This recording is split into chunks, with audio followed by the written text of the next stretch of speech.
Start Network is here. Hold no punches. I'm real revolutionary right now. Support this man, Black media. He makes sure that our stories are told.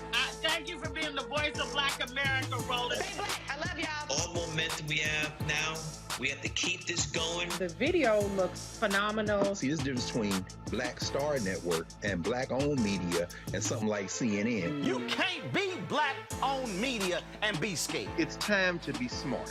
Bring your eyeballs home. You dig?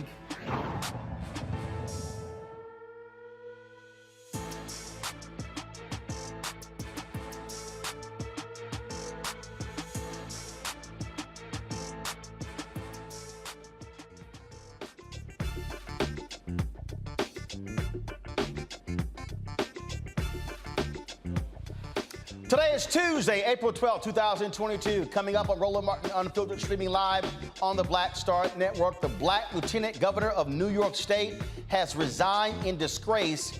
He was arrested today on corruption charges. We'll tell you about what took place to now former Lieutenant Governor Brian Benjamin in New York State. Also on today's show, a white leader in Chicago says, you know what? We must deal with whiteness during Lent. It's a conversation you don't want to miss. We'll talk with him on today's show. Also, the conflict in Ethiopia continues. Our continuing focus on strife on the motherland, where so much focus is on Ukraine, what's happening in these various African nations. We'll tell you about it. Also, Black Lives Matter leadership. The addresses these stories done by conservative media about a $6 million home being purchased. They explain why that home was purchased, and we'll hear from the former leader and the co-founder of the movement, Patrisse Cullors. You don't want to miss that. Also on today's marketplace, folks, 2 Black women have created their own rum. That's right. They'll join us on the show as well. Lots to break down, lots to talk about. It's time to bring the funk on Roland Martin Unfiltered on the Black Star Network. Let's go. He's got it. Whatever the miss, he's on it.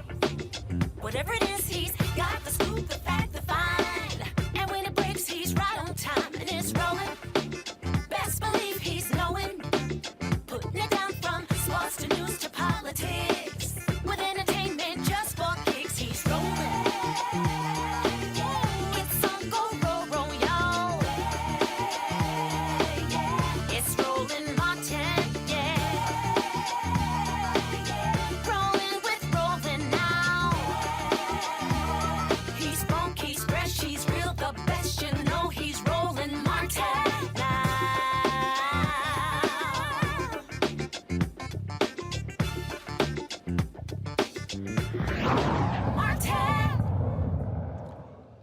Folks, welcome to the show. This man here, Brian Benjamin, worked his butt off to get to the highest levels of government in New York State, eventually becoming lieutenant governor after Governor Mario Cuomo resigned and Kathy Hochul took over as the governor. She tabbed him just a few months ago to be her number 2.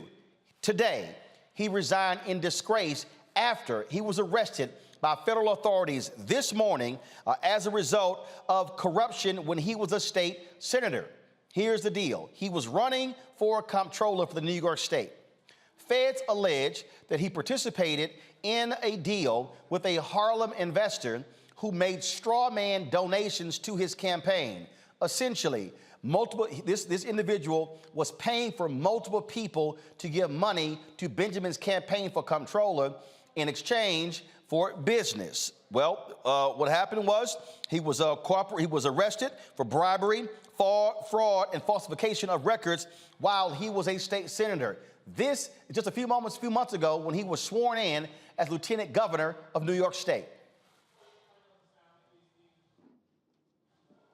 Your left hand on the Bible and your right hand raised. Please repeat after me. I, Brian A. Benjamin.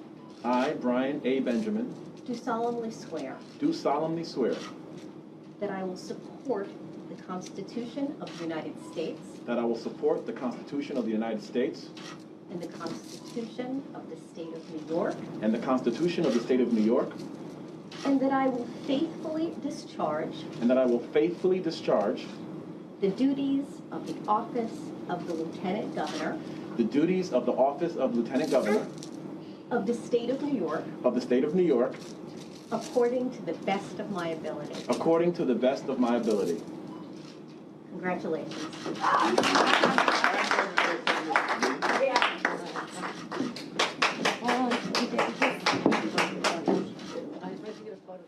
Well, folks, that was in September when that took place. He now has resigned. Of course, he appeared today in a federal courtroom where he was notified in a rain of the charges. Again, Brian Benjamin, Lieutenant Governor of New York State, has resigned as a result of being arrested today on federal bribery charges, also steering state funds to a group controlled by a real estate investor developer who also was a donor to his campaign. I want to bring up my panel right now. Glad to have them here. Dr. Mustafa Santiago Ali, former senior advisor for environmental justice for the EPA. Teresa Lundy, principal founder of TML Communications. Lauren Victoria Burke, writer for the NNPA and the GRIA. Lauren, I want to start with you. Here we go again. Corruption in New York State. I swear, between New York State, Illinois, and Louisiana, they got to be the three most corrupt states when it comes to politicians. Look, innocent until proven guilty, but here's somebody who worked his way up the political chain there in New York State. I crossed paths with Brian for a number of years at Congressional Black Caucus Foundation.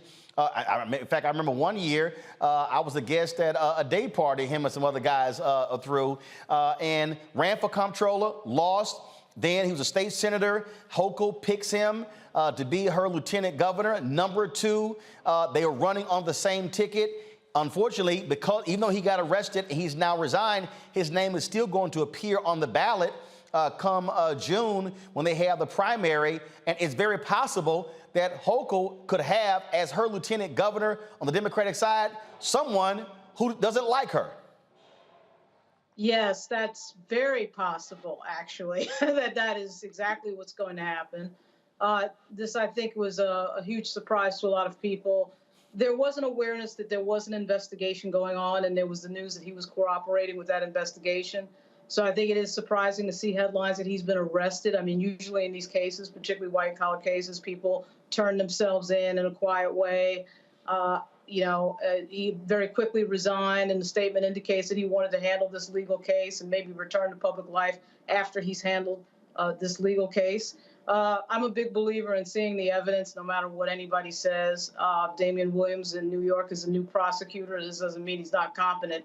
But, we have seen cases before that were, big media and it blew up and so-and-so is getting arrested and this is happening and that's happening.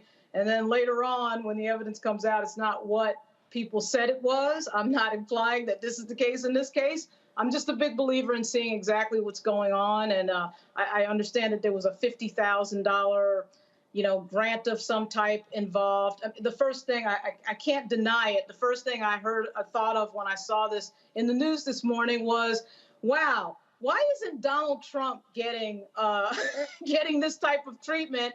It seems like in New York, there's plenty of investigations, certainly of the former governor, Andrew Cuomo, and now the lieutenant governor, Mr. Benjamin. But somehow the Trump crime family somehow never gets this treatment, or at least hasn't gotten it yet.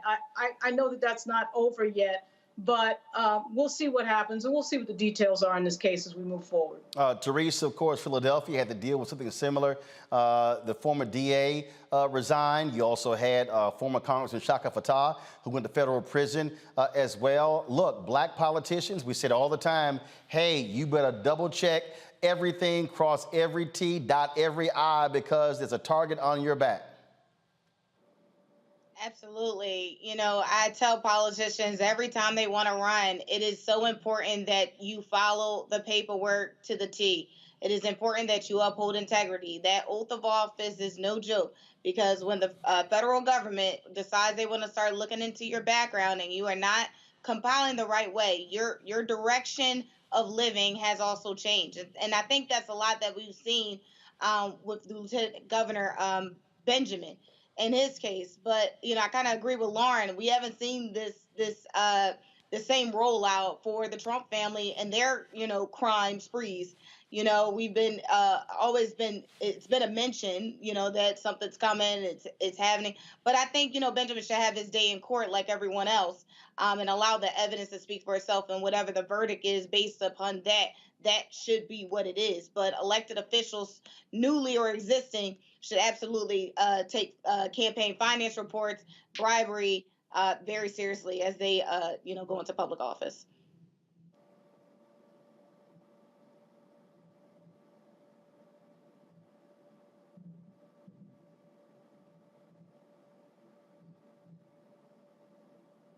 Now we're good.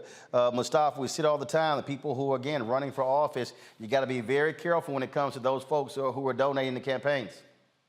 Yeah, you got to pay attention. You got to dot all the I's, cross all the T's. If you're a person of color, especially an African-American person in politics, the spotlight is on you. You have to be above reproach, first and foremost. But you also know that you can't make any mistakes. So, as you said, innocent until proven guilty. So let's hope that the charges that are brought against this brother, don't have merit or weight. But, for them to come at him like they have, that must mean that they feel pretty confident in the case, at least initially. So we'll just watch how it plays out.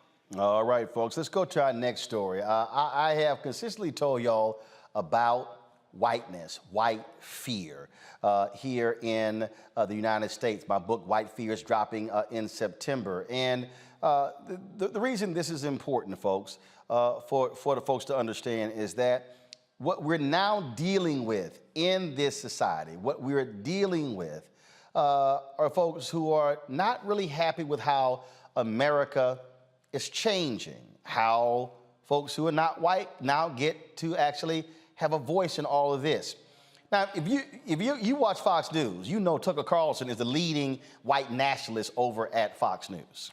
And if you don't believe me, here's an interview that he did with a professor who was at the law school, a major Ivy League law school, who herself, she might as well just go ahead and just keep her Klan robe on. This is a conversation with the highest rated host in cable news on the highest rated network in cable news. This actually happened, y'all, this week. How is that different from vandalism? It just seems like people coming in and wrecking everything that was valuable in an institution that they never built themselves. It's very reckless and destructive. It's very vindictive. It's very angry. Yeah. Where does that anger come from, do you think? I think there is just a tremendous amount of resentment and shame of non-Western peoples against Western peoples for Western peoples' outsized achievements and contributions. I mean, it's really unbearable. I was actually, leaving aside American blacks, who I think do feel that resentment and shame and envy. I mean, it's this unholy brew of sentiments. I was talking to Glenn Lowry about this bizarre fact that Asian and South Asian, Indian doctors at Penn Med, which I know people there and I know what's going on there, that they're on the ramparts for the anti-racism initiative for Dump on America. America's an evil racist place. These are immigrants. The number one highest income group in America is hate America. Right. A goodly number of them, not all. But you're from a group, I mean, first of all, I hate even thinking in terms of groups anyway, because what matters is the individual, obviously. But as long as we are, if you're a member of the highest income, highest achievement group in America, and you're looking down another group, native-born whites, for example, and saying you're the problem, like, how does that work exactly? Well, that is, to me, utterly bizarre and fascinating. And why does anybody put up with that? Right. I'm not saying all Indian immigrants are this way. I'm just saying you look at the roster of, who's leading the programs, the endless number of programs where they talk about diversity and racism and all the racism that people have to encounter in medicine and how racist medicine is and all this. And you see these brown faces or you see these Asian faces and you think, I mean, literally you think, so you're coming from your country, which you're implying is equal or better than our country. Literally. And you're telling us how awful we are. Well, what's the explanation for that? China's an ethno-state, by the way, which no one ever says. It's about the Han Chinese, and if you're not, that's the problem with the Uyghurs. That's their religion. They're not Han Chinese. Whatever. I'm not even judging. I'm just saying people from there have no right to judge the United States. But they very much feel that they do. And so people from there have no right to judge the United States. And that woman is Penn law professor Amy Wax. She's absolutely a white nationalist. We know the Christian church has been very much supportive. Some call it slaveholder religion when you talk about racism in America. Well, my next guest, over the last 40 days of Lent, Good Friday, of course, is this Friday, Easter Sunday, or Resurrection Sunday, they have been fasting from whiteness. Let's hear from him to explain that. Joining me right now is the pastor with First United Church of Oak Park in Chicago. Glad to have you on the show, Reverend John Edgerton. So where did this idea of fasting from whiteness, how did this originate? This actually began with our Sunday school, because this is something that you need to teach people right from the youngest ages. So we have been teaching our Sunday school students a curriculum that is an intentionally anti-racist curriculum that we call Tell Me the Truth About Racism. And this is an age-appropriate way of teaching these things. The youngest ages, my daughter is in the youngest age group, 4 years old. And we tell history, things like the Trail of Tears, things like Jim Crow. We teach history through a spiritual lens as Christians, and we teach these children about how God has created all people and loves all people. And there is what we call the lie, that some people are better than others. And so we have been teaching this to our children, and we have a 6-week series, and Lent has 6 Sundays. And so we decided, hey, why don't we do this 6-week series and make this the whole focus of our entire church program? We're just a local church. We don't have any national notoriety or anything like that. We're just trying to build a program that makes sense. So we have adult education programs built around this theme. We have our worship built around this theme. And I thought, you know what? A way that we can talk about this is fasting from whiteness, because fasting is an ancient Christian practice. It's about trying to clear out space in your spirit for God to enter in, and that we are going to highlight and place at the center of our lives of faith for the period of Lent the contributions to the Christian faith of the global majority of Christians, which are people of color. See, the thing that is interesting about this, when you just listen to what Amy had to say, what Tucker says, is this whole deal, oh, no, we don't see people as groups. Yes, you do. And then this whole idea of how dare you bring these things up? How dare you mention these things? America's great. America's grand. America is wonderful. But it's as if we literally can't have the conversation about whiteness in America.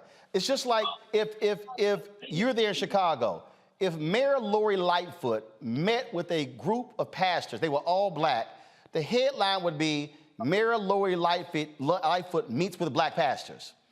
Yet if she met with a group of pastors and they were all white, it would be Mayor Lightfoot meets with pastors. That's right. That's right. The assumption is that whiteness is the norm, that whiteness is the lens through which everything has to be understood. And that assumption is simply wrong. And the more that white Christians can understand that we are not the center of the Christian faith, that we are not the center of the story of redemption, then the more faithful that we can be to the gospel which was first preached and proclaimed and lived out by dark-skinned women and men living under the oppressive boot of an empire that is following a savior who is a brown-skinned man from the poor parts of town who was executed for standing up for justice. If white Christians don't extricate whiteness from our faith, then we cannot be true to the gospel. And that right there is, I think, what is important that we must confront and we must deal with, Pastor. And really the thing I dare say it has to be challenged. And this is what Dr. King even wrote about this in Chaos or Community, Where Do We Go From Here? And that is, white folks have got to talk to white folks about what's going on. Jane Elliott talks about this here. Tim Wise talks about this here. When Bill Hybels and Pastor Bill Hybels and Reverend James Meeks, when they actually traded youth choirs and congregations, they said the Christian church has to confront its focus on whiteness and trying to run away from it, trying to act like it doesn't exist, trying to say, oh my God, I didn't do these bad things, so therefore I have nothing to do with this. But if you still are supportive of a system, and yes, a system that still emphasizes and reacts to the power of whiteness, you are still a part of the same problem.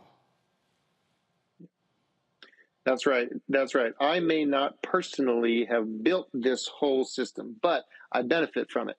And so I am in a position where my responsibility as a Christian, my ethical responsibility as a Christian, is to dismantle those kinds of systems. So I'm it makes me think of the prophet Amos, who looks up and God takes a plumb line and holds it up to the wall. And the plumb line shows something here is not right. Something here is crooked. It needs to be straightened.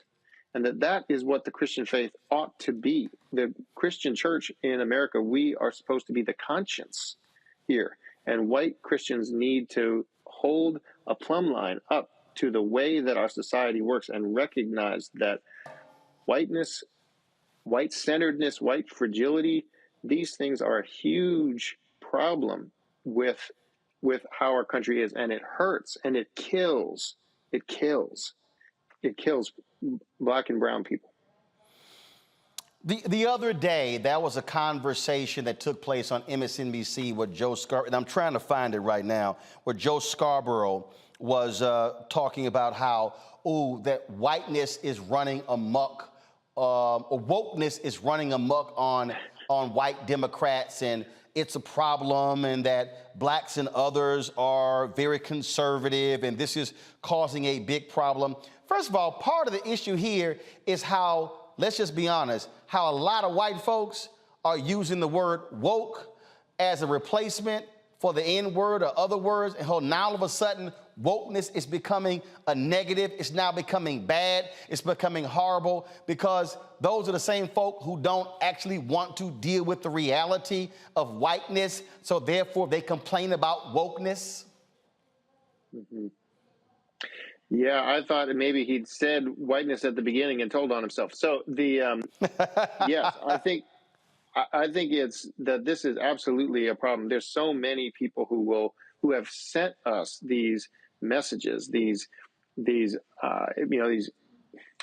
ill-informed and vulgar kinds of messages, and they're using that language of wokeness. We have some people saying, woke churches should be culled from society and other kinds of things. We've received thousands of harassing messages. We've also received amazing support from the church, and the way that this term has become a cudgel that is to be used to silence people, even for raising issues. We're just a local church that put up a little banner on our little lawn that said, we're going to not have whiteness at the center of our church this Lent. And this is the reaction. It's so outsized that we must have touched on a nerve here. And that the use of that word wokeness as a cudgel, it's absolutely a part of how this whole script works right now. In fact, I just pulled this up, so I'm going to play this here, guys. So Joe Scarborough just recently tweeted this, where President Barack Obama a couple of years ago was talking about political wokeness. And I just want people to understand, again, the game that's being played, and that's also why your church is being attacked. So, folks, listen to this. This idea of purity and you're never compromised and you're always politically woke and all that stuff, you should get over that quickly. The world is messy. There are ambiguities. Yep. People who do really good stuff have flaws. Right. People who you are fighting may love their kids.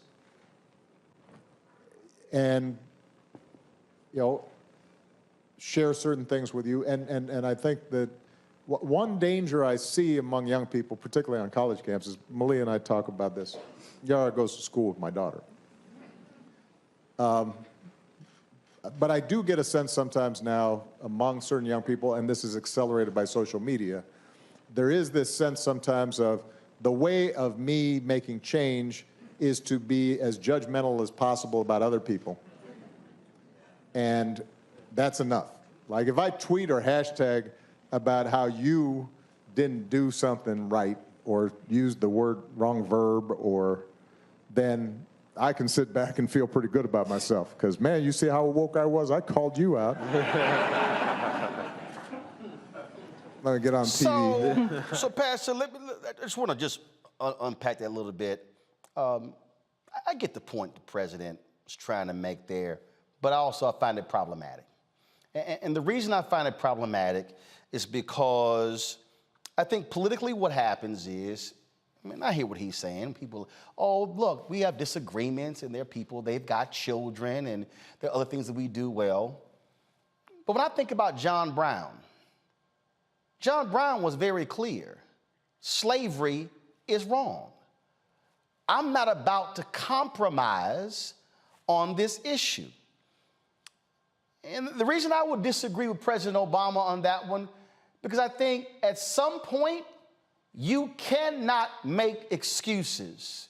You cannot allow yourself to be a participant in someone else's BS without calling them on it. Because, you know, I think about just the other day when Mitch McConnell was being interviewed by the reporter with Axios, and he was asked the question about moral red lines. And Pastor, this is what I find to be interesting. I'm going to play some of this because, in fact, you know what, I was going to play the second, it was about three, it was a little long. The folks at the Lincoln Project put an ad out dealing with this. It's a shorter one, where they show you the difference between an individual who says something, but then when it comes to being politically expedient, they don't actually have moral red lines. I think this is a perfect example of what you are having to deal with when you're talking about fasting from whiteness. I want to get your thoughts on this after it's done. January 6th was a disgrace. Fellow Americans beat and bloodied our own police. They stormed the Senate floor. They tried to hunt down the Speaker of the House. They built a gallows and chanted about murdering the Vice President. They did this because they'd been fed wild falsehoods by the most powerful man on earth. Because he was angry, he lost an election. Former President Trump's actions preceded the riot for a disgraceful dereliction of duty. If the president was the party's nominee, would you support him? The nominee of the party? Absolutely. Liz Cheney, who has the same view of you as of January 6th, she said she doesn't want Donald Trump anywhere near the White House, and she's going to work to not make that happen because she thinks that there are some things more important than party loyalty. Well, maybe you ought to be talking to Liz Cheney. I really, it's not a gotcha. I'm just actually trying to understand, like, is there any threshold for you of what someone can do on a moral level? I say many things I'm sure people don't understand. Where do you draw your moral red lines?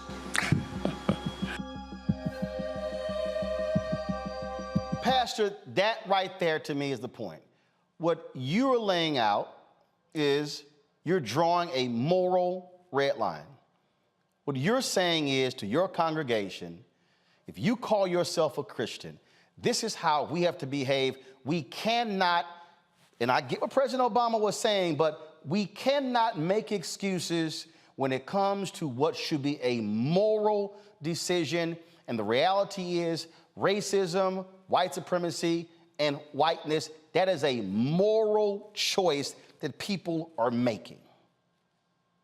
Yes, and I'm glad that you raised, John Brown. I remember that what he stood up in the church and said, "I do hereby, before God and in the presence of this assembly, dedicate my life to the abolition of slavery." And that's how he began his ministry, that work, John Brown. So I don't believe for a minute when people say, well, this person was just of their time and this and that, where in that era, there were people of conscience who knew what was right and who were willing to work to do what was right, to be faithful to the gospel. Because this is, again, he did this in a church before God. That's what John Brown did. And so to me, this absolutely is a question of Christian ethics, of Christian morals, but also if as white Christians, when we put ourselves out of the center, what we find is the unbelievable and beautiful spirit-filled contributions. We have had some of the best church in Lent. We have sung every week a group called Amen Siyakudu Misa, which is an amazing freedom song by Stephen Cuthbert Molefe, who's South African of Sotho descent. We have been singing Savior God Above, set to Duke Ellington's Come Sunday. Church has been great. That's the thing about morality, is that when you live after God's law, when you follow righteousness as God talks about it, when you serve justice, this is when you find that that great blessings come. So moral, yes, you need to have not only moral red lines, but you should be in the moral middle of the road. Absolutely. That's part of being Christian. Pastor John Edgerton, we certainly appreciate it. You have been getting phone calls and emails, but I'll say this here. If you're a Christian and nobody's mad at you, you're probably not doing something right. That's right. That's right. And with the devil been kicking my butt as hard as he had this week, I can't wait till Resurrection Sunday. All right, then. We certainly appreciate you joining us here in Roland Martin Unfiltered. Thank you. All right, thanks a bunch. Teresa, I want to start with you because this really is a fundamental issue that folk don't want to confront. And I know some people, I see y'all comments in the chat, come on, Roland, I mean, you know what President Obama, no. You can't, if America says we will not negotiate with terrorists, I'm sorry. I'm not going to sit here and play games with white domestic terrorists. I'm not going to play games with bigots. I'm not going to sit here and, well, we come from different backgrounds and people have children. We simply disagree. No, you got to call some stuff out for what it is. Yeah, and I think that's what the move of reform, the move of equality for all actually means here in this country. So if we don't call out the things that are still keeping us down, then we are still going to have these continued issues. We can't see any economic growth. We can't see any generational wealth. So there's so many issues because we keep coming back to the same discussion of, white people are, not the, I do think, let me just kind of go back a little bit. I think that conversation just had me think a little bit about some of the discussions I've been having with, some of my white friends about the situation.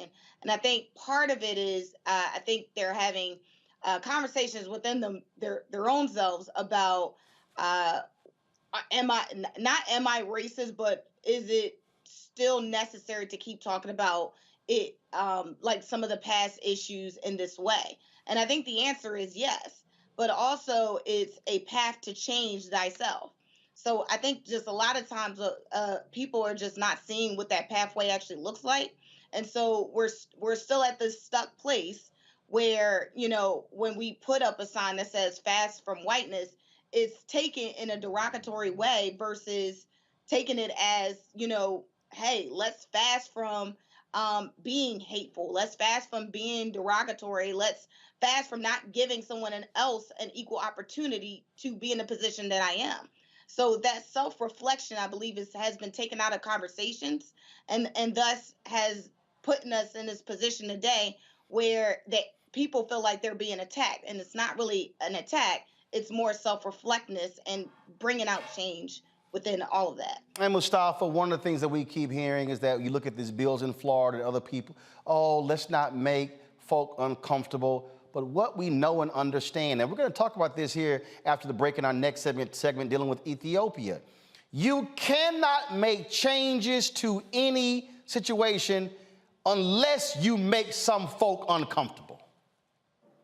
You have to. Change doesn't happen if folks aren't willing to, push and to force sometimes change to actually happen. It's interesting we're having this conversation. I appreciate the pastor who was on, because I just call it what it is. Racism is a sin. Racism is a poison.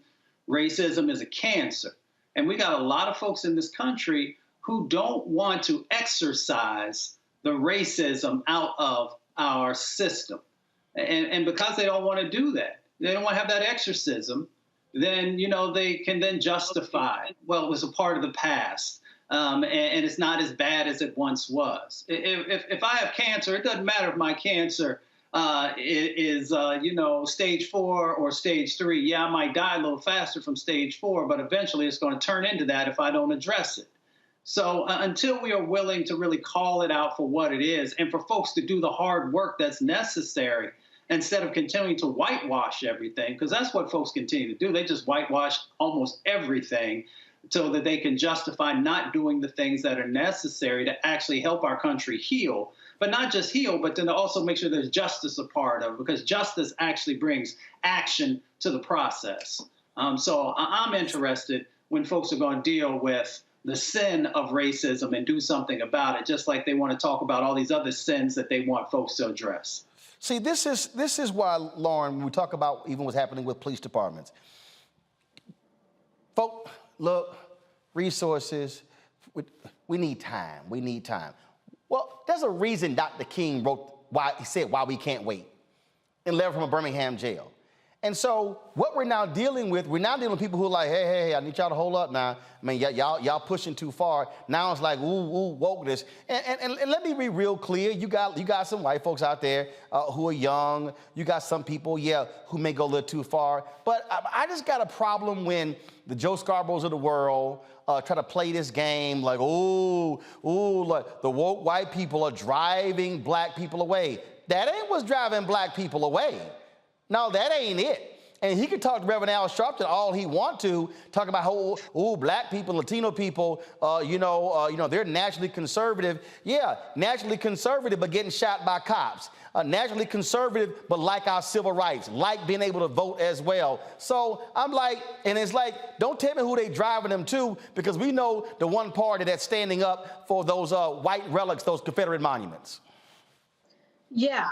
Well, I mean, what they're really discussing here is who gets prioritized and who is the default position of the important group. So the default position that's always been the important group in our society has been white men. We're changing as a society demographically. People can see that. It's very obvious that there's some changes and that there's some voices entering into political debate that were completely ignored previously. You saw Jonathan Swan ask Senator Mitch McConnell, you know, what could happen morally? Like, what standard do you have? What standard do you have that would make you say to yourself, okay, I'm going to throw Donald Trump over the side? And he couldn't get an answer. You know, that's, I think, the difference between Senator McConnell and President Obama. President Obama is not talking about, you know, things like slam dunks, like white supremacy being some sort of moral hazy thing. President Obama is talking about the fact that increasingly we live in a culture where people think that tweeting is activism, being outraged is somehow activism or action. And we know that it's not. It takes a lot more to change society, and you can't do it from your Twitter account. I think that's what President Obama's getting at because that's what he said. He said something very similar at Hampton when he made a speech. But at any rate, when that default position, that default group gets changed to another group, or we're in really the midst of that change to other groups, the groups that have been empowered historically get very insecure and very uneasy. And that is what we are seeing in real time in the era that we live in right now. Indeed. All right, folks, got to go to a break. We come back. We're going to talk about the conflict happening in Ethiopia. It's not getting the attention from mainstream media. No shock. The reality is whiteness rules in mainstream media. So what's happening in Ukraine, all of these stories, all of the fundraising, them being mentioned at the Oscars, them being mentioned, of course, at the Grammys. Cameroon wasn't mentioned. South Sudan wasn't mentioned. Ethiopia wasn't mentioned. You would think the largest continent, the youngest continent, folks would actually care about atrocities happening there. Where we do, we'll be discussing that next. YouTube folks and Facebook folks, hit the like button. We should easily have more than 1,000 likes on both of those platforms right now. Hit the like button right now. Also, download the Black Star Network app. Our goal is to get 50,000 downloads by May 1st. Android phone, Apple phone, Android TV, Apple TV, Roku, Amazon Fire, Samsung TV, Xbox One. Also, join our Bring the Funk fan club. Every dollar you give goes to support this show. P.O. Box 57196, Washington, D.C. 20037. Cash App, $RM Unfiltered. PayPal is R Martin Unfiltered. Venmo is RM Unfiltered. Zelle, Roland at RolandSMartin.com, Roland at RolandMartinUnfiltered.com. You don't want to miss the next conversation. We're talking about, again, conflicts in Ethiopia. It's an important one. We'll have it next. You're watching Roland Martin Unfiltered right here on the Black-owned Black Star Network.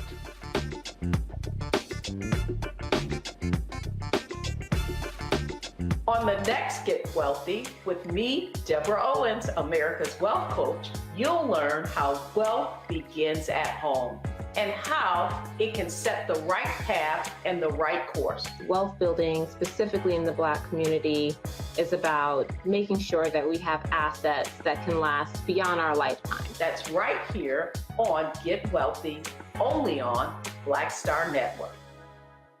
On the next A Balanced Life, the Bible says that the spirit is willing, but the flesh is weak.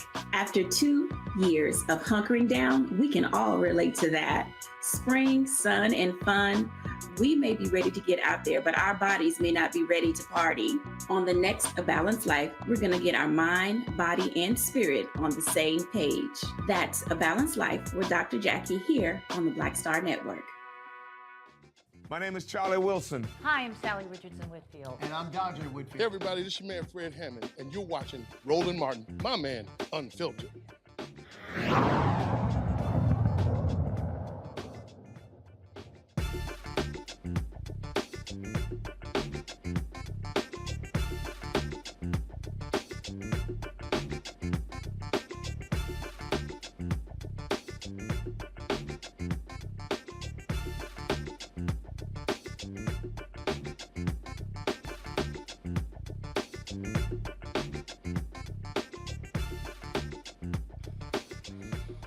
Folks, so much attention has been paid to what's happening in Ukraine as a result of Russia invading that nation. We've heard all kinds of stories about atrocities taking place, families finding loved ones murdered, all kinds of shocking and devastating things. But the same thing is happening. South Sudan, Cameroon, Ethiopia. Yet unfortunately, mainstream media in America doesn't care. Folks in other European nations don't care. That is often the case of what happens in African nations. Folks, what is happening there is disturbing. It is shocking. And my next two guests, they have had to witness these atrocities. They've shared with us extremely graphic images, and they're also graphic details. Now, some of y'all yesterday have hit me, said that a warning was placed on our YouTube channel. YouTube does that when certain content they deem to be not applicable to children.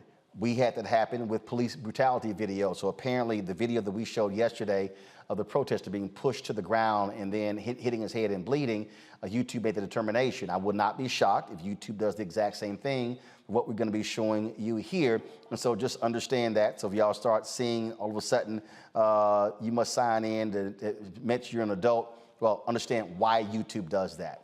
Folks, a new report from the Human Rights Watch and Amnesty International reveals widespread abuses against civilians in the western part of Ethiopia's embattled Tigray region amount to war crimes and crimes against humanity. The report claims that security officials and civilian authorities have perpetrated crimes in the neighboring Amhara region.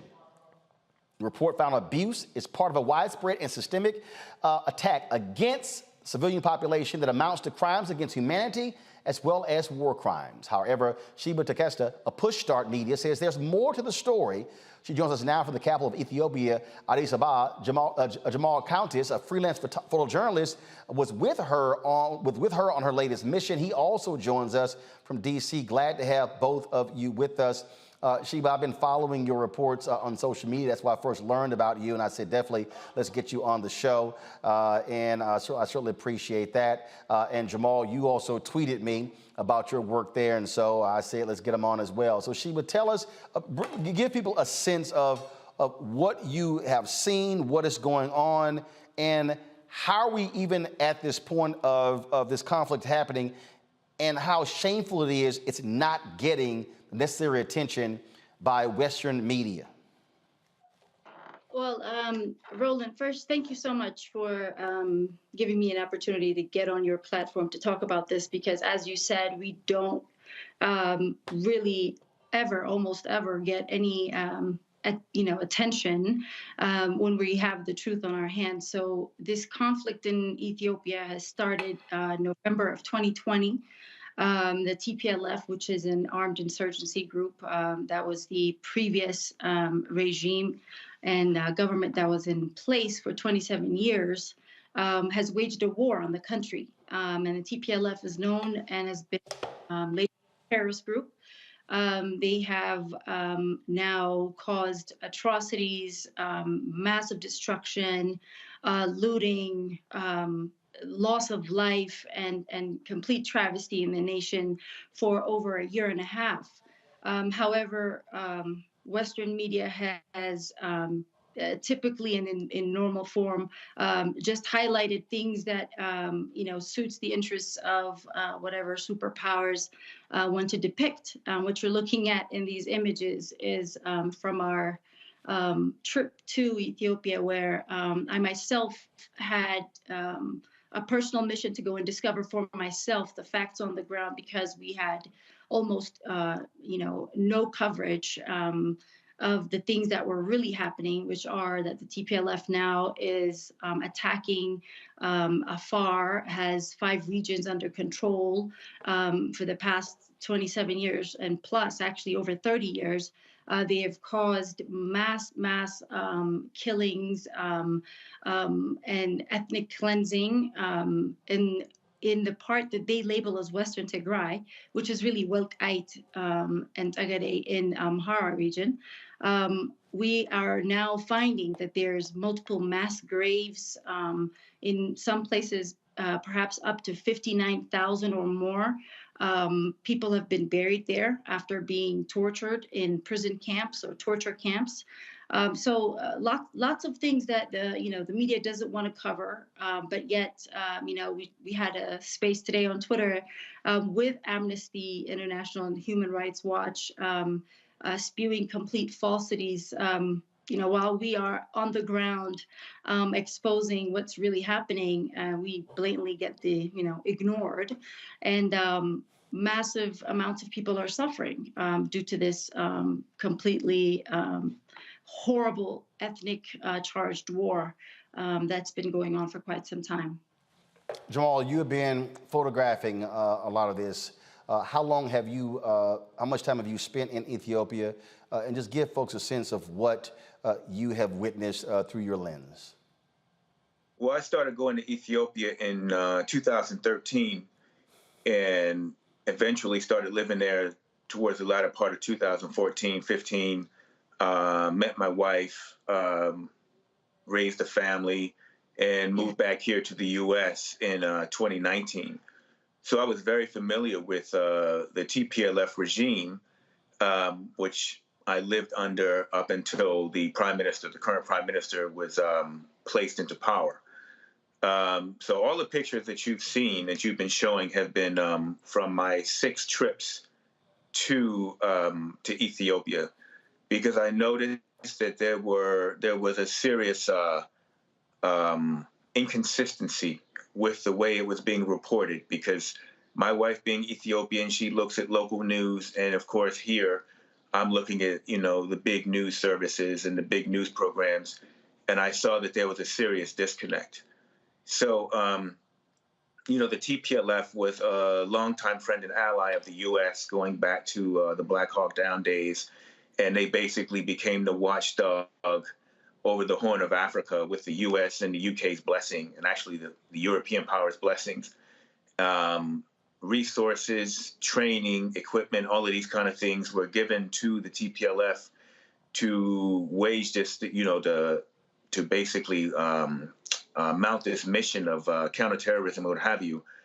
But what happened is they turned those resources and that training and all of those things they got from the West into tools to divide and, subdue all the other ethnicities that lived in Ethiopia. So when they were forced out of power because of protest from Amhara youth and Oromo youth, the country's two largest groups, they retreated back to their region of Mekelle. They did it, begrudgingly, and kind of began to hatch plans to return to power. So what happened is, on the evening of November 3rd, 2020, the TPLF attacked 5 military bases and 100 soft targets as part of a coup attempt to regain power. Secondarily, within that plan was a planned ethnic cleansing of this region, Wolkite, which Western sources say is a contested region, but Wolkite was actually part of Amhara lands for almost 1,000 years. So I've noticed that certain big stations or big outlets in the West and political entities don't even mention these attacks on the Northern Command bases, these 5 military bases, and they try to control the narrative and play in favor of the TPLF by saying that, Abiy Ahmed launched an offensive into Tigray. But the reality is that on the nights of November 3rd and 4th, at least 6,000 soldiers were killed, most in their sleep, by these surprise attacks, and 60% of the mechanized and artillery hardware was confiscated by the TPLF. And that's how this war basically started, and that has always been kind of missing from the explanation of what exactly is happening in Ethiopia. Sheba, it is utterly ridiculous when you look at just the flat-out ignoring of this stuff by American media. And it has to rise to the level of the atrocities in Rwanda for all of a sudden people to go, oh, look what's happening. Yeah, that's right, Roland. Jamal just said it. I mean, American media, CNN, and Western media in general actually has completely ignored facts on the ground from the very beginning, starting from, claiming that the Ethiopian government or the Ethiopian armed forces is waging atrocities and crimes against humanity, et cetera, on the people of Tigray. There's a blockade on Tigray, et cetera, et cetera. We've seen this over and over, where while, for instance, the media was taking a huge PR campaign against the nation, we had in reality on the ground TDF, or the Tigray Defense Forces, attacking Amhara regions, attacking Afar regions for months after a ceasefire that was put in place at the end of June of last year in 2021. And while the Ethiopian armed forces has backed off trying to protect the country for the sake of saving lives, what we had was the TDF making all these attacks, killing so many people, looting, destructing, and we're getting all these reports from the ground. Yet we're getting Tigray genocide and Tigray is under siege, and it was the exact opposite of the reality. And just to give a context, we have of over 115 million people in Ethiopia. And of that, I think it's estimated around 6 million are people in Tigray or Tigrayans, of which over 2 million live outside of the Tigray region. And you had a massive amount of people all over the world and in Ethiopia protesting, saying no more, saying fake news, and doing everything possible to make ourselves heard. And yet the press never reflected the facts, and instead continued to be very aggressive towards the Ethiopian government and Ethiopian armed forces. Even went to the extent of America sanctioning Ethiopia, taking away development programs like AGOA that were helping hundreds of thousands of women in the south of Ethiopia, which is nowhere near the conflict in itself. And right now we're facing even more sanctions with HR 6600 and S 3199 that are belligerent and draconian. And you said Rwanda, but what we're looking at is the next Libya or the next Zimbabwe that's in the making if we don't get this stopped. It is certainly unfortunate. Jamal, final comment from you. When you've reached out to American media, how did they respond? They didn't. I saw a report on CNN in mid-November of 2020, and I wrote an email, and I figured, we're in the same circles more or less, and we see the same producers, some of the same people. So I figured, okay, somebody would respond. And I wrote to CNN twice, nobody responded. I wrote to The Independent, nobody responded. I've had talks with my colleagues at some of the big wire services, and they've just gone unheeded. So I just decided to take the steps to, cover the story accurately and objectively without bias. Well, it is certainly unfortunate, the lack of media paying any attention. We certainly appreciate both of you giving us this update, letting us know what's going on there. And folks, please be sure to follow both of them on social media so you're getting an unfiltered view of what's happening there in Ethiopia. Sheba, Jamal, thanks a lot. Thanks for having me. This right here, Lauren, is, again, a consistent issue. Whether we're talking about Africa, whether we're talking about what's happening in African American communities in this country, when you have a mainstream media led by white folks, decision makers in position, this is what continuously happens. Right, sure. They care about what, you see with the Ukraine coverage, we're getting wall-to-wall Ukraine coverage. I often think that the coverage is really contingent on whether or not the people involved in the coverage look like the people who are covering it. And so much of the time in our media, those are white folks that really care only about other white folks. We see that too with when people go missing. We see that, in coverage decisions all the time with major American newspapers. It is a huge reason for why there is a big need for the Black press and why the Black press is a hugely important institution in this country, because there's certain stories that would never get covered and never get paid attention to.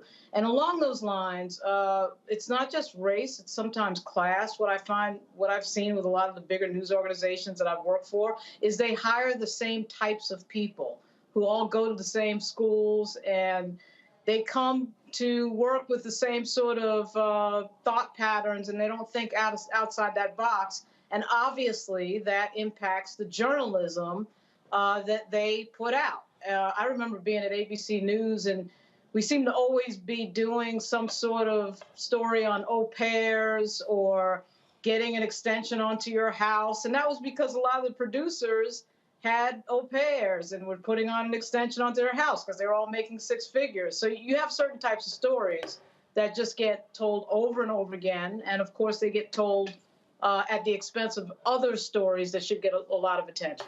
You know, and the thing here, I'm always talking about this here, Teresa, when it comes to resources. So I've seen some new reports out that Discovery plans on making some serious cuts to CNN Plus. And if you look at, you know, all the people they've been hiring. So CNBC just dropped this. Look at this headline. CNN Plus struggles to lure viewers in its early days, drawing fewer than 10,000 daily users. Wow. Now, let me help everybody out there who's watching. We get 10,000 daily users on the Black Star Network. They've already spent by $300 million. See, part of this issue of the inability for Black-owned media to cover these stories is when you don't have the dollars. I told y'all Gerald Horne's book dealing with Claude Burnett and the Associated Negro Press and the Jim Crow paradox, where he was pulling stuff together and providing insight on what was happening in African nations and Caribbean nations where you have Black folks. And of course, as Jim Crow began to subside, they lost interest because people were not subscribing to Black newspapers in the way they were before. And I keep telling people, y'all can sit at home, y'all can watch CNN, Fox News all day. You could do all of that. In fact, I was just sitting here looking at a tweet where that white nationalist Jesse Waters was complaining, saying that mainstream media is going to ignore the subway shooting in Brooklyn because here's it right here. Jesse Waters says mainstream media is soon going to bury the New York City subway shooting story because it's a Black suspect and Asians are possibly targeted. But do you know how many mass shootings Fox News ignores every single day? The suspect Black? Fox News about to play this sucker up. Oh, hell, we about to have wall-to-wall coverage trying to track this Negro down. What we're dealing with, again, is when we don't get the resources, we can't hire a Sheba or Jamal to report for us. Lauren can tell you there is no full-time Black media correspondent covering Capitol Hill. I'm talking about 5 days a week. Yeah, at the White House, April Ryan's there for the Griot, Ebony McMorris is there for American Urban Radio Network, but I'm talking about how you're able to cover it. This is the issue. When we don't get the money, we can't cover it, and then those who do get the money, they control the narrative and they control the story. Yeah, you're absolutely right. And in cases like this, it again shows the responsibility of mainstream media, where it needs to do better partnerships with the nuanced media. I mean, we can actually see the consequence of some of the actions that mainstream media has done. So, we can look at Newsmax. That's a new conservative station that is backed by millions of dollars. And the reason why Newsmax started their television program was because Fox News didn't want to keep being a ploy in some of their a lot of their conservative values. And it's just on a whole nother narrative. But that's another channel that is getting fully funded. And so they can tell whatever narrative. They can stop talking about Ukraine week after week, even though that crisis there is absolutely imperative.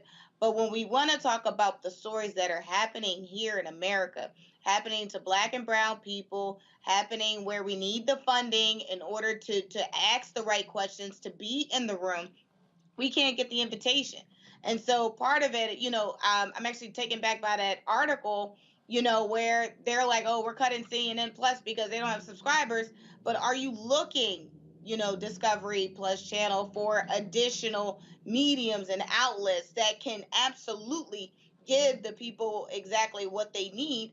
And the answer to that is no. I mean, and primarily is because of the narrative that they want to push. And so, again, we got to make sure that the resources are going back into our community. When Roland is saying, and other, Black podcasters are, going up and saying we need to do more and we need your support. That doesn't mean just, looking at it. It means sharing the news. It means financing and funding it, because part of it is, if we're not a part of the nuance of how media is being driven now, then we will ultimately miss out on the bigger picture, which is, again, to make sure that we are getting all of the news and information when we need it at the right time.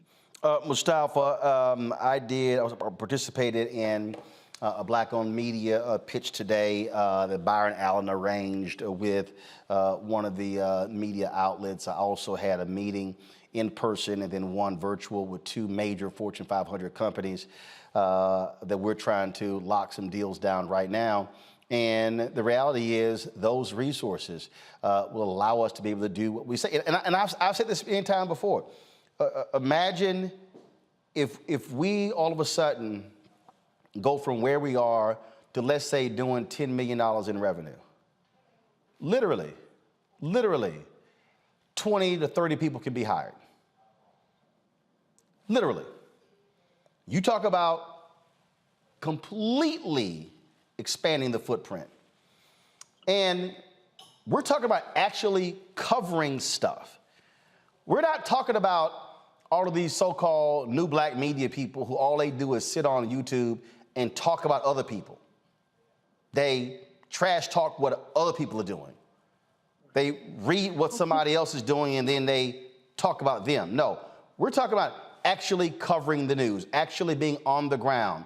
The reality is, with Sheba and Jamal, they are there. They are reporting with their own eyes what they saw in Ethiopia. They're not reading a dispatch from the BBC or from CNN or from The Guardian or somewhere else.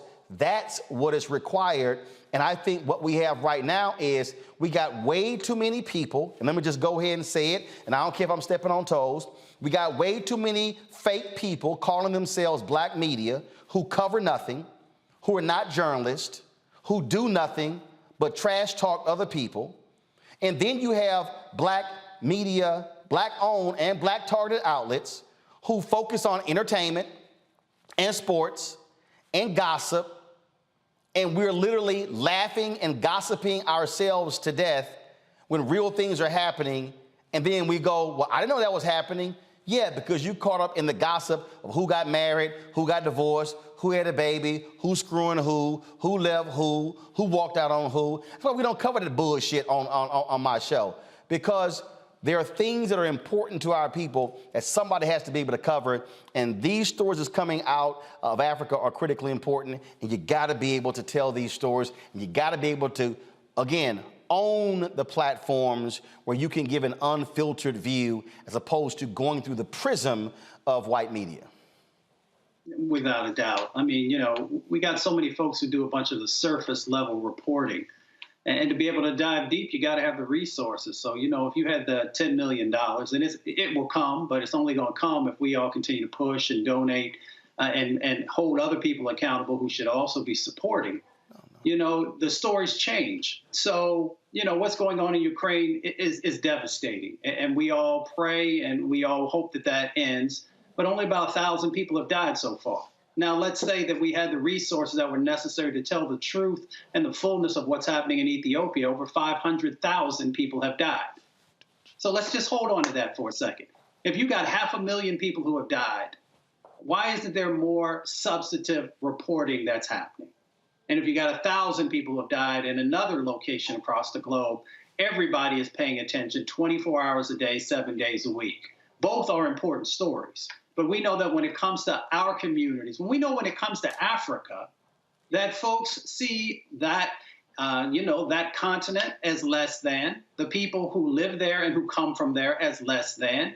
And for us to make sure that we are continually to keep it in front of folks means that we have to have the resources to make sure the fullness of the stories are being told, so that out of making sure that you have that reporting that's happening, then real actions, that the State Department, that the UN, that all these other folks are actually digging deeper into trying to make sure that there is a resolution that happens, that the peace becomes a reality. But that's not going to happen if you don't have that continuous set of lenses and individuals sharing the stories of what's happening.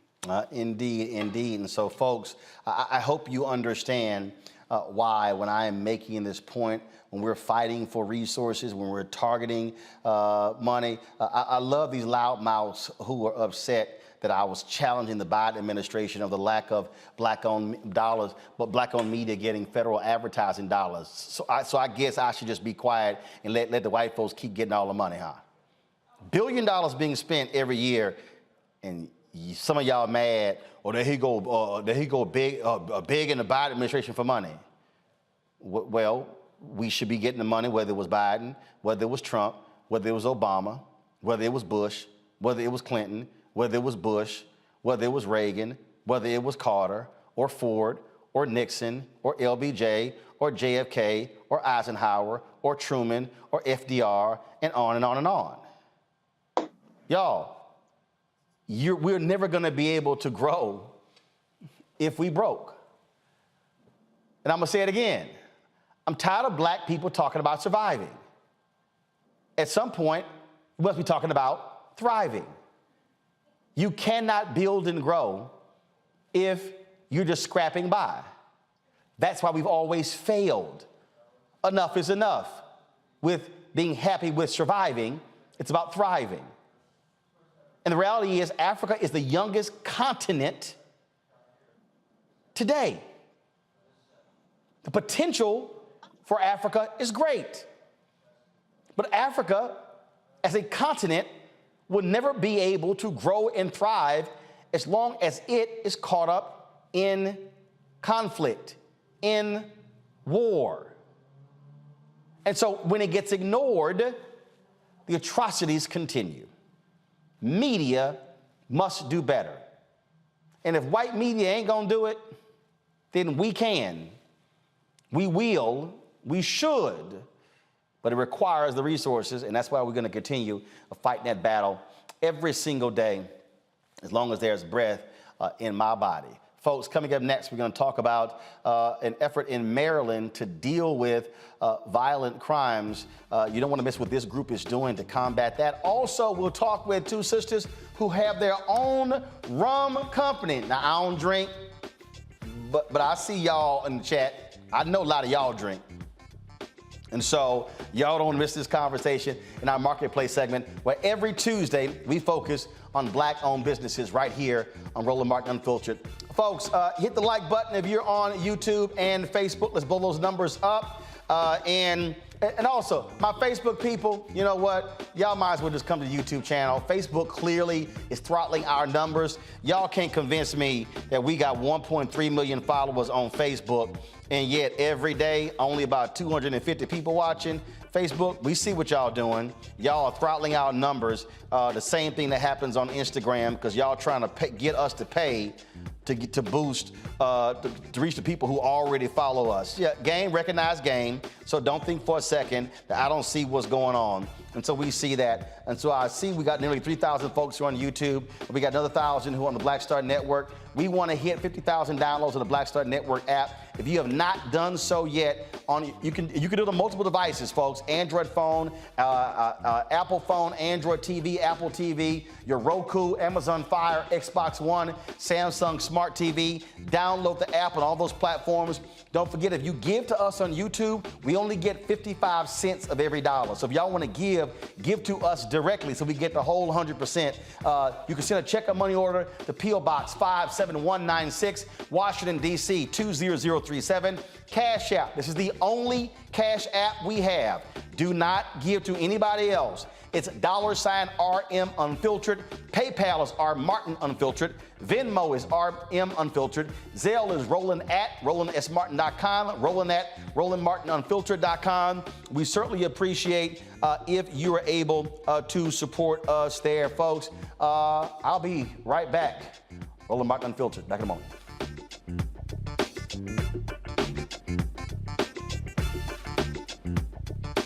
When did you know that this is what I wanted to do? I think right after high school, because in high school I was in all the plays. Well, I was always funny, but I didn't know nobody would pay me for it, you know? And then I saw Eddie Murphy. This was like '84 when I saw Eddie Murphy. Eddie Murphy was the hottest thing in the whole wide world, not just comedy. But anyway, he saved Saturday Night Live. If he hadn't started that show would be gone.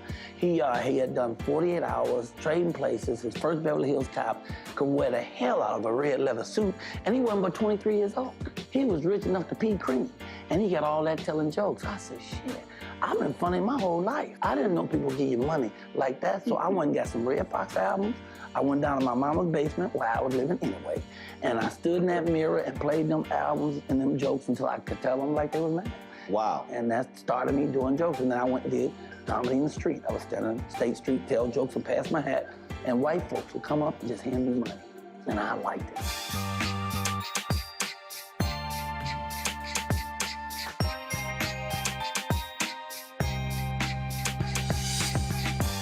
Pull up a chair, take your seat. The Black Tape with me, Dr. Greg Carr, here on the Black Star Network. Every week, we'll take a deeper dive into the world we're living in. Join the conversation only on the Black Star Network. On the next A Balanced Life, the Bible says that the spirit is willing, but the flesh is weak. After 2 years of hunkering down, we can all relate to that. Spring, sun, and fun. We may be ready to get out there, but our bodies may not be ready to party. On the next A Balanced Life, we're going to get our mind, body, and spirit on the same page. That's A Balanced Life with Dr. Jackie here on the Black Star Network. Hi, I'm Eric Nolan. I'm Shantae Moore. Hi, my name is LaToya Luckett, and you're watching Roland Martin Unfiltered.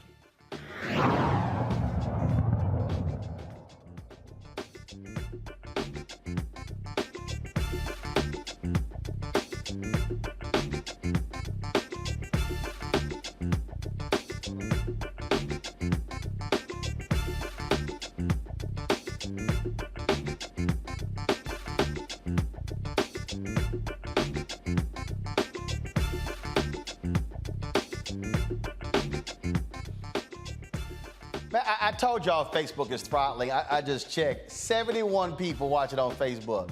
You know what? All 71, y'all just go on over to YouTube.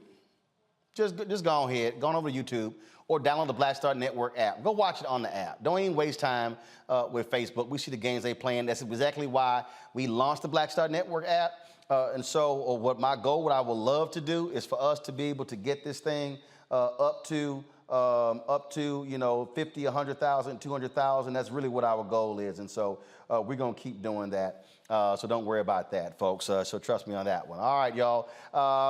Let's talk about our next story. Every day, we are reading about violent or deadly encounters people, especially black folks, have with police. For centuries, those encounters have led to mistrust regarding the police. Well, Equal Justice USA wants to change that with its Trauma to Trust program to bridge the gap between community members and the police. Jamila Hodge is the executive director of Equal Justice USA. She joins us now from Bowie, Maryland, to tell us more about Trauma to Trust. And so, all right then, so tell us, Jamila, what Trauma to Trust, what is it? How long have you been around? And how have you impacted community and cops? Hi, Roland. Thank you so much for having us and for this opportunity to talk about this important work. So Equal Justice USA has been around really about 30 years if we go back to our original founding. But the Trauma to Trust program specifically was launched in 2016. And it was launched in response to, one, just an understanding of the role of trauma.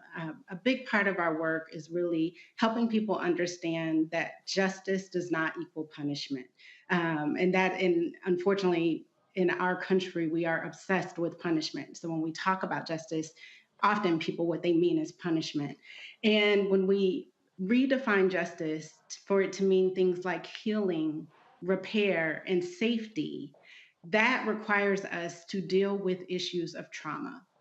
And both understanding trauma, being trauma informed, and then understanding where we are as a country, probably more divided than we've ever been across so many levels, but particularly after the uprisings in 2020, the tragic murder of George Floyd, the separations we're seeing between police and community.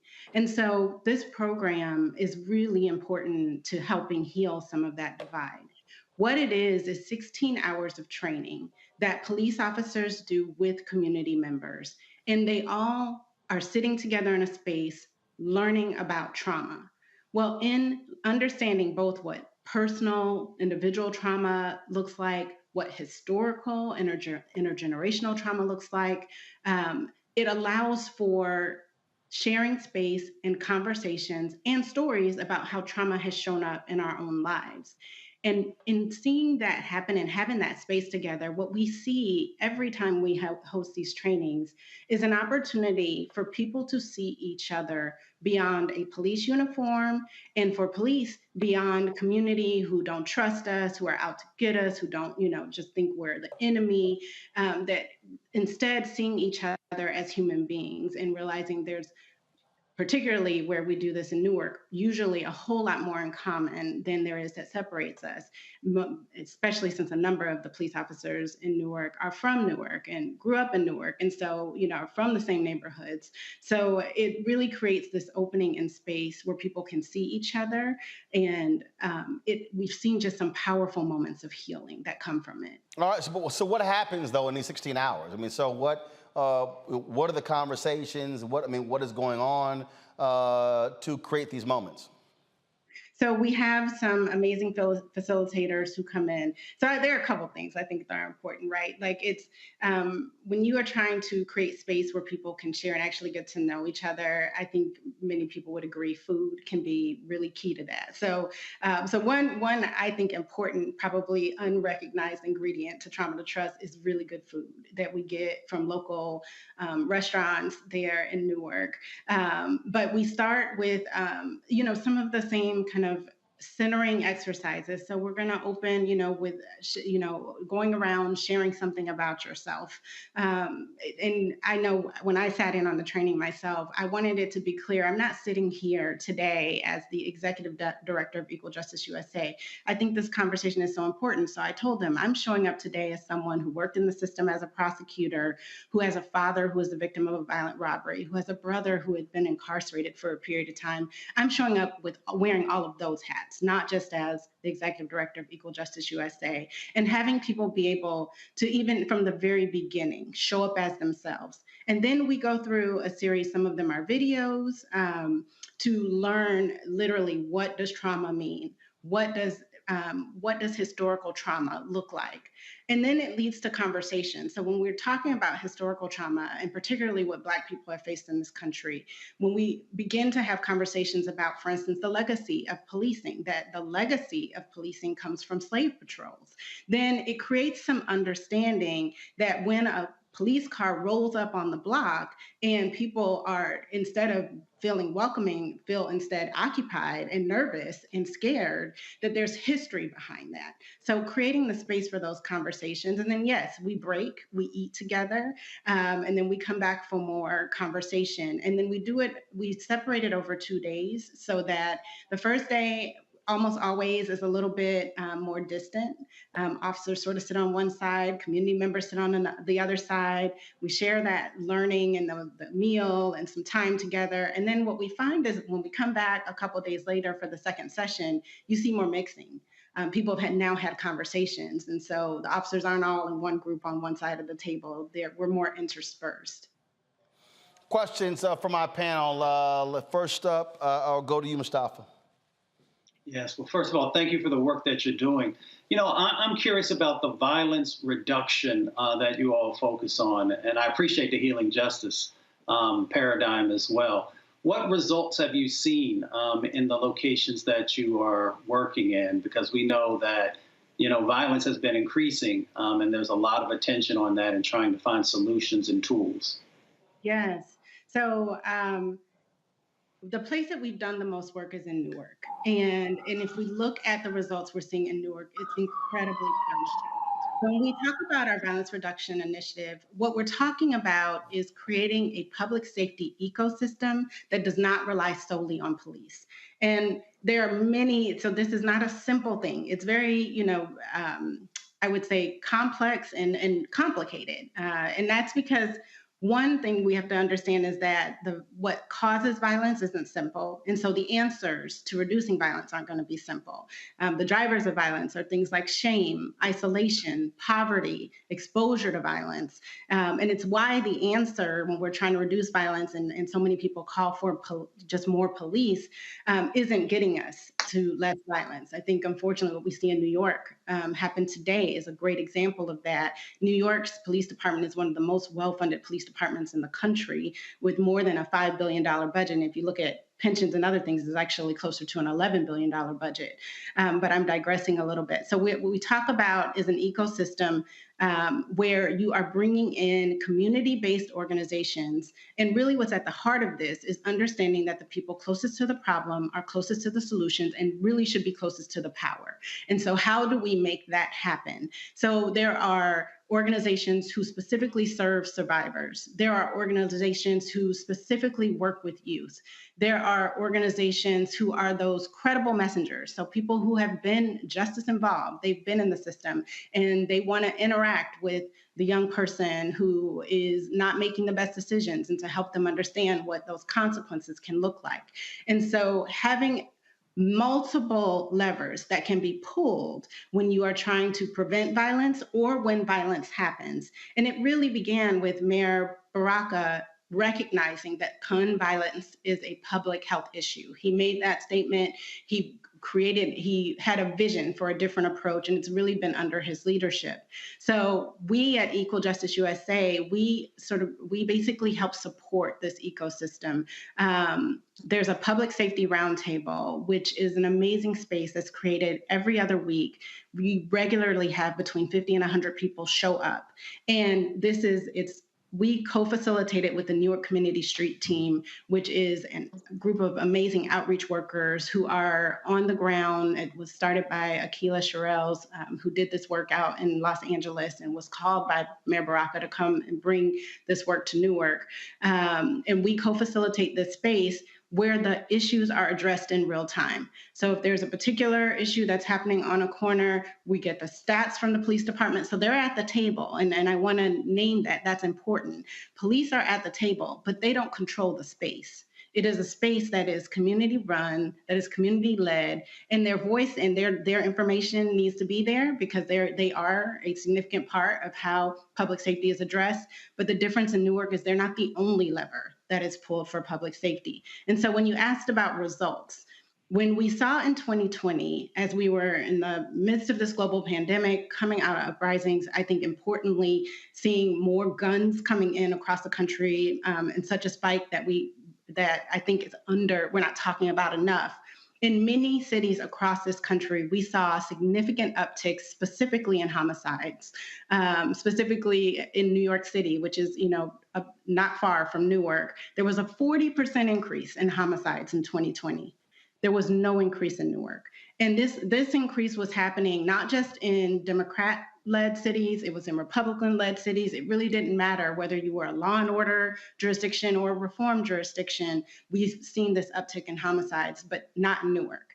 And we believe a big part of that is because public safety isn't solely the lane of the police, and that there is this new approach that is really drawing on the incredible resource of the community. Let's see here.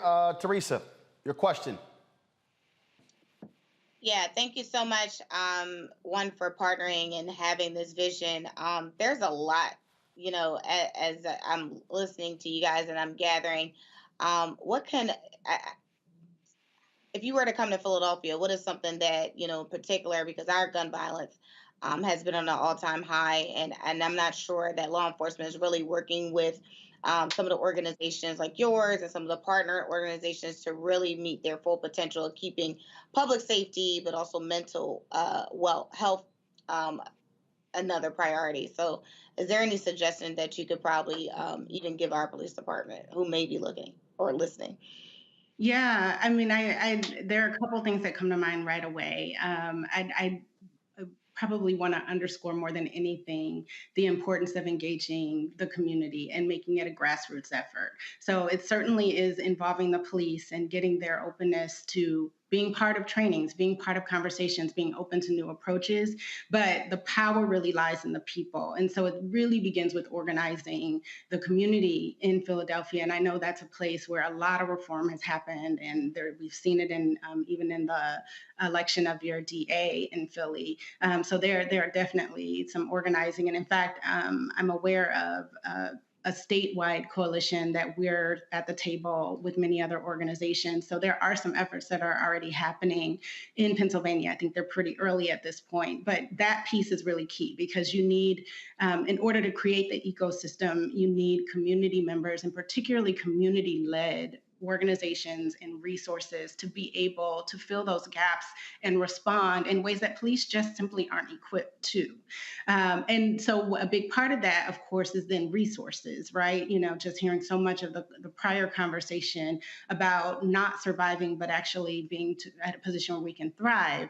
A big part of the advocacy and that grassroots work is around making sure that resources are allocated to these different approaches so that instead of just every time something violent happens, it means we have to throw more money at the police department, which hasn't, if we really look at the results, is not reducing violence. They're showing up after the fact. And instead, resourcing those organizations that are addressing the drivers of violence.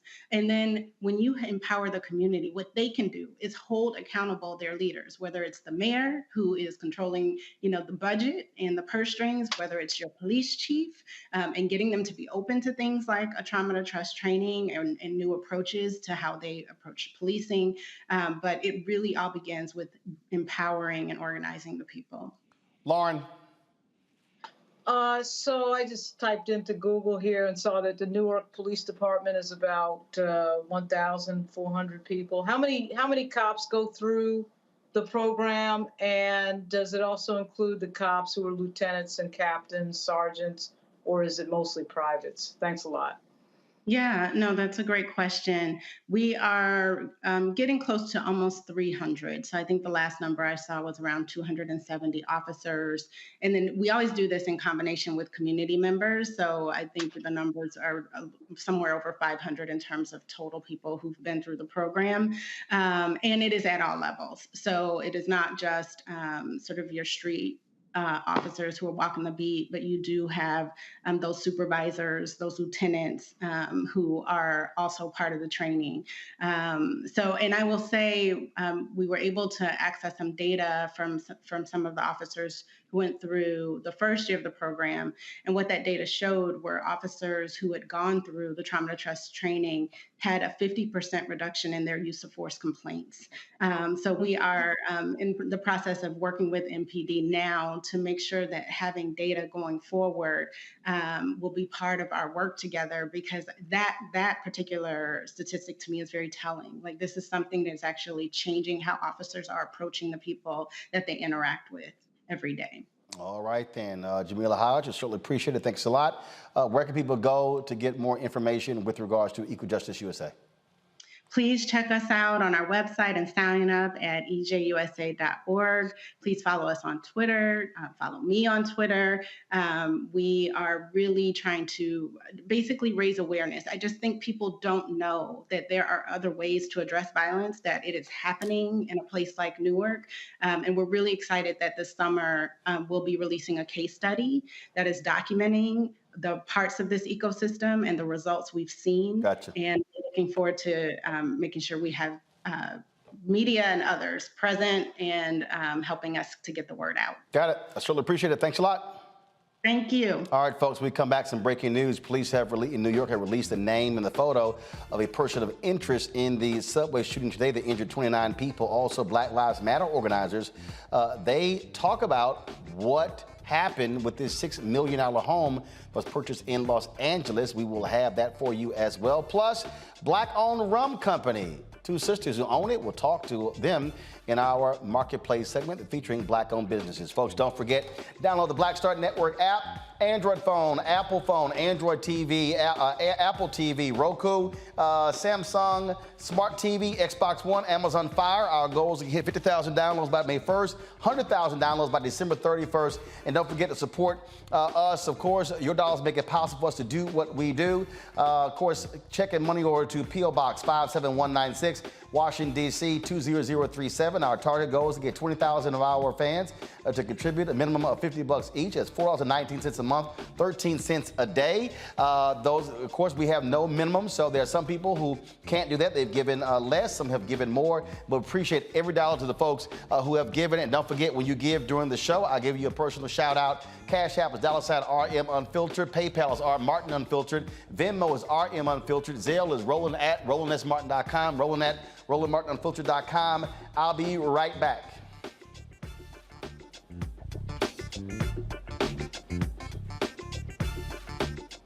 On the next Get Wealthy with me, Deborah Owens, Y'all seeing the America's full Wealth tweet? Coach, you'll learn how wealth begins at home and how it can set the right point path is you're seeing it and framed the right left and right. Wealth building, specifically in the Black community, is about making sure that we have assets that can last beyond our lifetime. That's right. All right, let's do this here. I need to rumble to the other side of the desk. See this Washington Commanders box taken off. Pull up a chair. Take your seat. Need that. Move to that side over there. Tape with me, Dr. Greg Carr, here on the Black Star Network. How long is this break?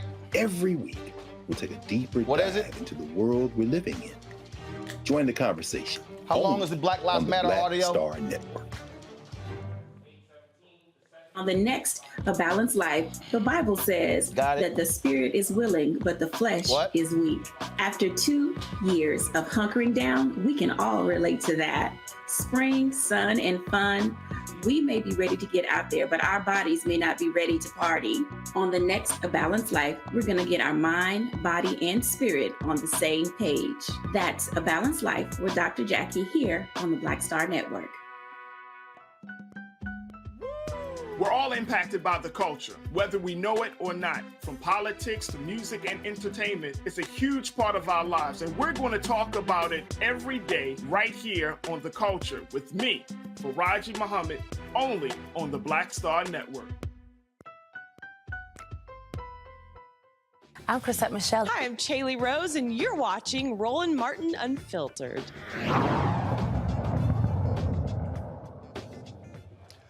All right, folks, breaking news out of New York City where police have released this photo here of a man who's a suspect of interest in today's subway shooting in Brooklyn. This is the tweet from the NYPD News. This is Frank James. He's a person of interest in the shooting that took place on the N train in Brooklyn Tuesday morning. Anyone with information on his whereabouts, they're asked to call NYPD Tips at 800-577-TIPS, 800-577-TIPS. And now, according to police, he is 62 years old. They say that the suspect was wearing a gas mask and threw some devices into the subway station. And so, again, it took place this morning. Some 29 people have been injured. Mayor Eric Adams saying they are doubling the number of police officers in subway stations as a result of this. And so, again, this shooting took place in New York, in Brooklyn today. And so this continues. So again, NYPD are looking for, there's a citywide manhunt for this man, a person of interest. He is not named as the suspect. He's being called a person of interest. His name is Frank James. And then this is his photo right here. Again, you see the Crime Stoppers number at the bottom, 800-577-8477. All right, folks, let's turn our attention to Black Lives Matter. There's been a lot of attention being paid to Black Lives Matter as a result of the use of their resources, what is being purchased, what has been bought, and a home that was being purchased for some $6 million in Los Angeles is being talked about as well. And that is raised lots of questions. People have been saying, what is the expenditure for? Well, yesterday, that was a Zoom conference with a number of Black journalists with Patrisse Cullors, the former leader of Black Lives Matter, former also co-founder, where she talked about this whole issue along with activist Angela Davis. Here is some of that conversation. As you know, I'm Patrisse Cullors, one of the co-founders of Black Lives Matter and formerly the executive director of the Black Lives Matter Global Network Foundation. I want to really on the top of this call kind of explain just for 30 seconds the ecosystem of Black Lives Matter. There are three organizations. There's Black Lives Matter Global Network Foundation, which I'm the former executive director of. There's a Black Lives Matter PAC, which endorses candidates and policy. And then there's BLM Grassroots that was really founded from the chapters and specifically Dr. Melina Abdullah, who's going to speak today. And I think it's really important for folks to understand the differences and these entities as they have different operations and different goals. Same goal for Black liberation, but different take on that. And Dr. Melina Abdullah is going to speak to that. So I want to speak very directly to the recent New York Magazine article that then turned into a right-wing blitz and just set the record straight. So it's really important for folks to understand that the acquiring of the multi-purpose property happened in October of 2020. For us, it was a huge accomplishment, and I'm speaking specifically to Black Lives Matter Global Network Foundation. Despite what has been reported, BLM has not been financially solvent. Our money really did come in 2020, and it was really important for us to do a number of things. One, get that money to the ground and get those resources to the ground, which we did, but also secure a space like so many other organizations, not just across Black movement, but across nonprofit organizations do. We found the place and we hired Dane Pascal, who is a known Black real estate consultant here in Los Angeles and across the country. He's facilitated similar processes with other organizations like Community Services Unlimited, which is actually an organization that was founded by the Panther Party here in Los Angeles, and they have a space that they were able to purchase. And so Dane was a natural facilitator for this process. This purchase was made 6 months prior to my resignation, and the property was needed some renovations, like most properties do. We hired a management company to help get the property together for public use. But almost immediately upon closing, the attacks on me and BLM, which also means on Melina and others, escalated. So we did use the campus as a haven, as a safe place, and it derailed an announcement strategy. It wasn't a secret. Conditions changed, and that's it. As you all know, and you've seen, BLM, the organization, but also many of the leaders are under constant surveillance. There's serious security issues. I was called by the FBI twice, but the first time I was called by the FBI to tell me that there was a credible threat against my life. I did stay in the property for 4 nights, and that's it. I stayed there for 4 nights while the FBI was doing their work to try to figure out what was happening with the credible threat. And once I resigned, I never visited the property again. Haven't been. Now, Angela Davis, she also spoke on this call as well. Here is some of what she had to say. Yeah, this is a very difficult moment. It is a moment that can produce an enormous amount of possibility. But at the same time, we see conservative efforts to turn the clock back to discredit the movement, to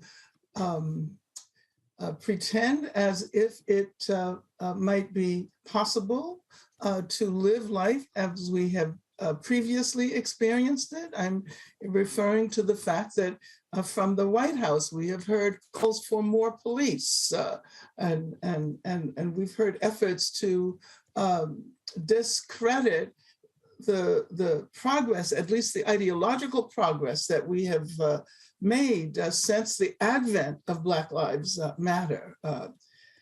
I personally knew from the outset, from the time Black Lives Matter was created, that there would be attacks similar to the historical attacks launched against Black leaders. Particularly when we saw the FBI come up with this notion of Black identity extremists, this was a sign that there was continuity with COINTELPRO.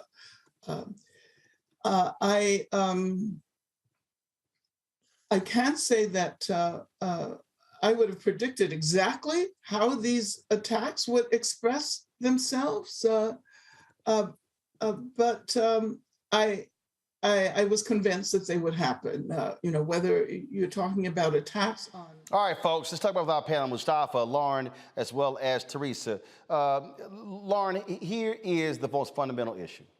One, I encouraged on this show, publicly and privately, for Patrice and the folks involved to actually do this call to say it needed to happen. You need to talk to Black journalists. That did happen. But here's the problem. She left in May of last year. She's no longer with Black Lives Matter. And I've communicated to the existing leaders of Black Lives Matter, where are y'all? Why are you not talking? Why are you not out here explaining what's going on? I was sent an actual story from that's on News One, where they label an exclusive explaining what the House is for. I saw that and I got it, but still, and I understand they're sitting here getting all of these various hits. They got people who are attacking them. But the former leader of Black Lives Matter cannot be the one, Lauren, who's out talking about what's happening now. It has to be the existing leadership who's doing it. Yeah, absolutely. It has to be the existing leadership who's doing it. And they do have to have some sort of an accounting that the media can in some way evaluate for $90 million that was, I believe, raised in 2020 after the death of George Floyd. All this talk that we've heard from Black Lives Matter in the past about not having leadership, a specific leader, and, wow, everybody's a leader and all that, at some point that has to come to an end because someone, of course, has to lead with regard to where the money allocation is going. And I'm not sure why.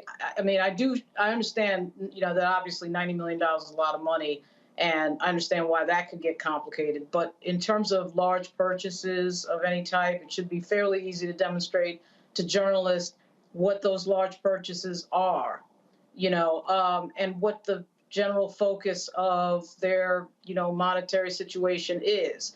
Because as they should have, I'm sure, have figured out by now, the New York Post and right-wing media is completely invested in some way disenfranchising and damaging a very powerful movement Black Lives Matter. I mean, that is what they're invested in. Now the story, of course, went from right-wing media, as it typically does, to what I would consider to be mainstream media, starting with the New York Magazine, and now all of a sudden there's a column in the Washington Post. Well, of course there is, because that's how right-wing media pushes something into the mainstream. And now you see, a column in the Washington Post about this. But the way they should answer this is very directly and in detail about their accounting, because the movement is very, it's obviously too important to be damaged by this type of thing. And some of the criticisms that they get from grassroots leaders, particularly those in Ferguson on the ground, I think are fairly valid. I mean, this is a movement that has made a substantial amount of money in 2020 when after George Floyd was murdered. So you have a movement making a lot of money off of the death of a Black male. And so the question is, how is that money being allocated? What is that money being allocated for? And when we talk about police brutality, that is something that disproportionately impacts Black men. So I think they have to have that entire discussion. Somebody should have that discussion at some point. Well, bottom line is you gotta step up. I'm gonna show these tweets here. So they sent these tweets out yesterday, folks. And so look at this here. Pull them up, please, on the television. They said Black creativity is necessary and vital to Black survival. BLM has always held that tradition sacred, partnering with artists of every kind since our founding. That's why Creators House was purchased, to provide a space for Black folks to share their gifts with the world and hone their craft as they see fit under the conditions that work best for them and outside systems of oppression in creative industries. Over the last several months, BLM GNF, that's the global foundation, has provided $3 million in direct support to families struggling to navigate the impact of COVID. They said, we have granted over $25 million to Black-led frontline orgs around the world. Then they also tweeted, the organization provided investments to orgs run by families impacted by police violence. We work with BLM grassroots to collect 60,000 signatures in support of Andrew Joseph to end qualified immunity. And we'll work to build support among policymakers for federal legislation like the BREATHE Act and the People's Response Act. Then they also say, let's see here, we demanded a full investigation after the attempted coup on January 6th. They laid that out. Then they also talked about the Black Futures Month concert that took place. And then they also tweeted, we're embracing this moment as an opportunity for accountability, healing, truth-telling, and transparency. We understand the necessity of working intentionally to rebuild trust so we continue forging a new path that sustains Black people for generations. And then that is the last tweet there. You see that was sent out again at 9:15 a.m. First of all, it's April 11th, 2022. Here, Teresa, you're a communication strategist. Here is the whole problem. Why in the hell are we seeing these tweets almost a year after Patrisse Cullors left in May? This is what should have been sent out in June or July or August or September or October or November or December or January, February, March, April. It should not be sent out in response to conservative attacks. That's what you send out to preempt those type of attacks. You know they're going to come after you for the money. I've talked to people on the inside there. They're trying to deal with the communication apparatus. What you also are dealing with is you have a fundamental problem with their hierarchy. Who in the hell is leading the organization? Who is the executive director? Who's the deputy executive director? Who's the head of finance? Who's the head of IT? And I get their point that many of their leaders have come under attack and have been targeted by hate folks. But the reality is this here. If you are over a nonprofit, you are a public entity. You can't be anonymous sitting over a nonprofit. You got to have the information. They've got to be able to anticipate these type of questions. You can't do it by being quiet and hoping Patrisse can somehow take all the hits, or Alicia Garza can take all the hits. They are no longer involved with BLM. The folks there now, they must do it. You're absolutely right. And it actually does a disservice to the public, when the senior leadership decides not to speak on crucial issues after raising $90 million for their organization to combat some of these injustices that we are still dealing with every day. It is almost just heartbreaking, to say the least, that the organization infrastructure was not in place once she left. I think you're absolutely right. People absolutely wanted to leave the scene and wanted to try something different. But again, if there was no strategy, no leadership, there was no way that BLM could meet its full potential. If anything, monies, were now questioned in the hands of this nuanced global leadership. But I think they're now seeing the destruction that is happening. And I believe they are now on the right path to getting their house in order, per se, versus not saying anything at all. So, I mean, I'm glad something has been led, but I hope that the new leadership is also taking a lesson and making sure that it's learned for future opportunities. But the right absolutely saw the same thing you just named, Roland, where there was a lack of leadership, there was a lack of responsibility, there was a lack of transparency. And so when they saw that there was a lack of narrative in the messaging in order to explain themselves, they absolutely did what they were their agenda is, which is to deconstruct an organization that is combating racism at every hand. And yeah, there we go. And Mustafa, look, this is real simple.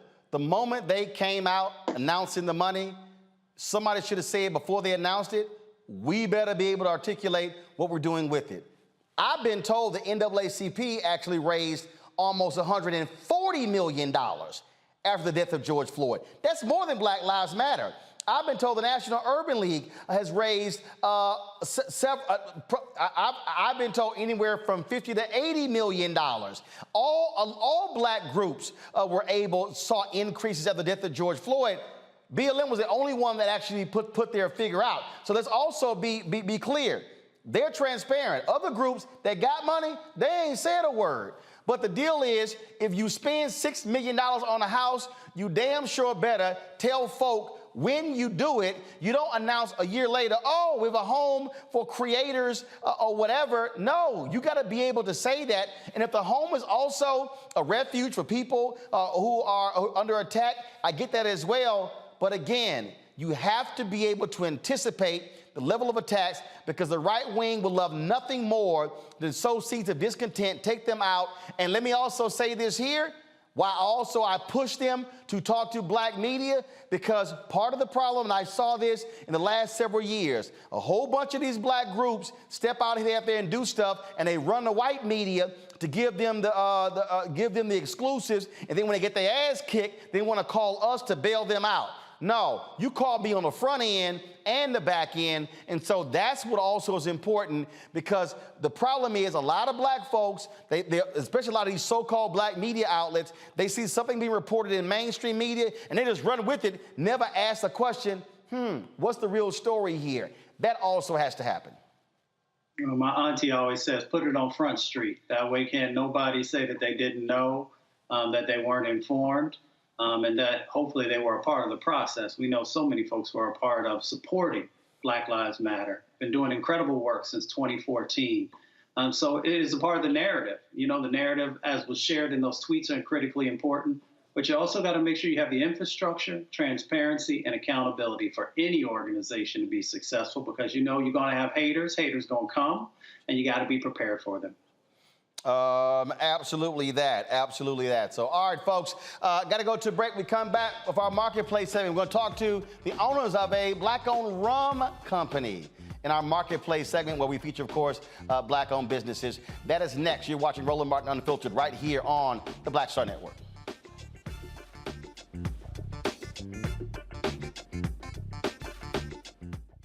Black Star Network is here. Hold no punches. I'm real revolutionary right now. Support this man, Black media. He makes sure that our stories are told. Thank you for being the voice of Black America, Roland. Stay Black. I love y'all. All momentum we have now, we have to keep this going. The video looks phenomenal. See, there's a difference between Black Star Network and Black-owned media and something like CNN. You can't be Black-owned media and be scared. It's time to be smart. Bring your eyeballs home. You dig?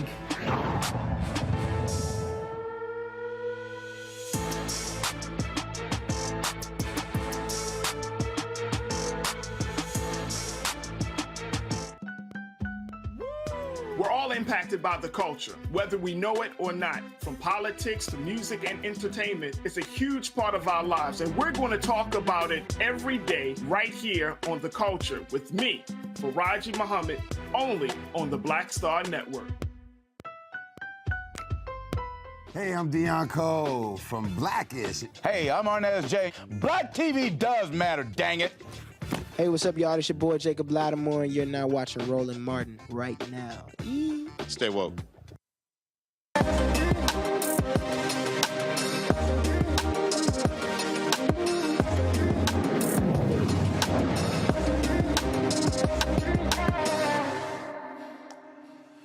Now, y'all know black people are real special, so I don't drink. I've never drank in my life, and so that's just, I'm naturally ignorant. My brother said, I don't even want to see your crazy ass drink. And so when I announced at the top of the show, we were doing this segment, I got a text message here, and the text message said, send that rum to me. Yeah, that was my daddy. See, my parents, they love visiting me because people give me alcohol. And so him and my mama, they love coming drinking wine, champagne, all the stuff folk give me. So Carol's in the control room. Carol tried to claim the rum. I was like, Carol, you already lost. You too slow. You too slow. Daddy hit me at the top of the show. And I guess he figures it's his birthday, April 25th. He like, look, I already got me a gift. So that's the case. So our next guest is two sisters. They actually own a rum company. Y'all know in this segment here, we're always focused on black-owned businesses and what they are doing. The company is called Halo 7. Halo 7. And y'all know we love featuring the folks who are doing great things. And this particular company, based here in D.C.? No, in Chicago. Chicago, but you're here. All right, so our next two guests, folks, Janae Stanley, she joins us from Chicago. Yes. Ashley Jackson with me here in D.C. So first of all, Halo 7, who started this? What was the idea? We were just sitting in the backyard and brainstorming, and we were probably drinking cocktails. Yeah, that's what I'm about to say. Were y'all drinking? And, you know, we were just thinking about what's something that we could do, a business we could start that, you know, feeds our passion. And we were like, we like cocktails. Let's try that. Is that how that happened? Pretty much. I mean, you know, we're women of the new century, so we like to sip. So there's lots of options out here. And we y'all like to sip or guzzle? Oh, we sip all day, all day long. So this is what we came up with. It is, it's a craft rum, and it is a spirit that is meant to be top shelf and to be sipped neat on the rocks or in a cocktail. Okay, I don't know what the hell none of that means. So what is a craft rum? What is that? So typically when we think of rum... No, seriously, I don't. Yeah, no, that's fair. My daddy sent me to the store to buy some beer, and I was like, say, dog, you need to be real specific with me. I'm going to bring back, hell, all I know is Miller Genuine Draft and Budweiser. I don't know. So y'all better be real specific with me, because y'all might get some beer you ain't never heard of.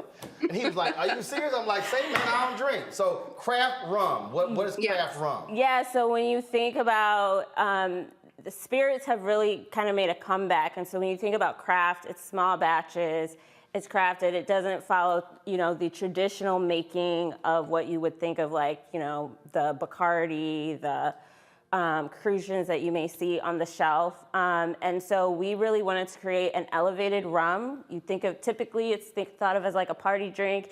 You always mix it in a punch.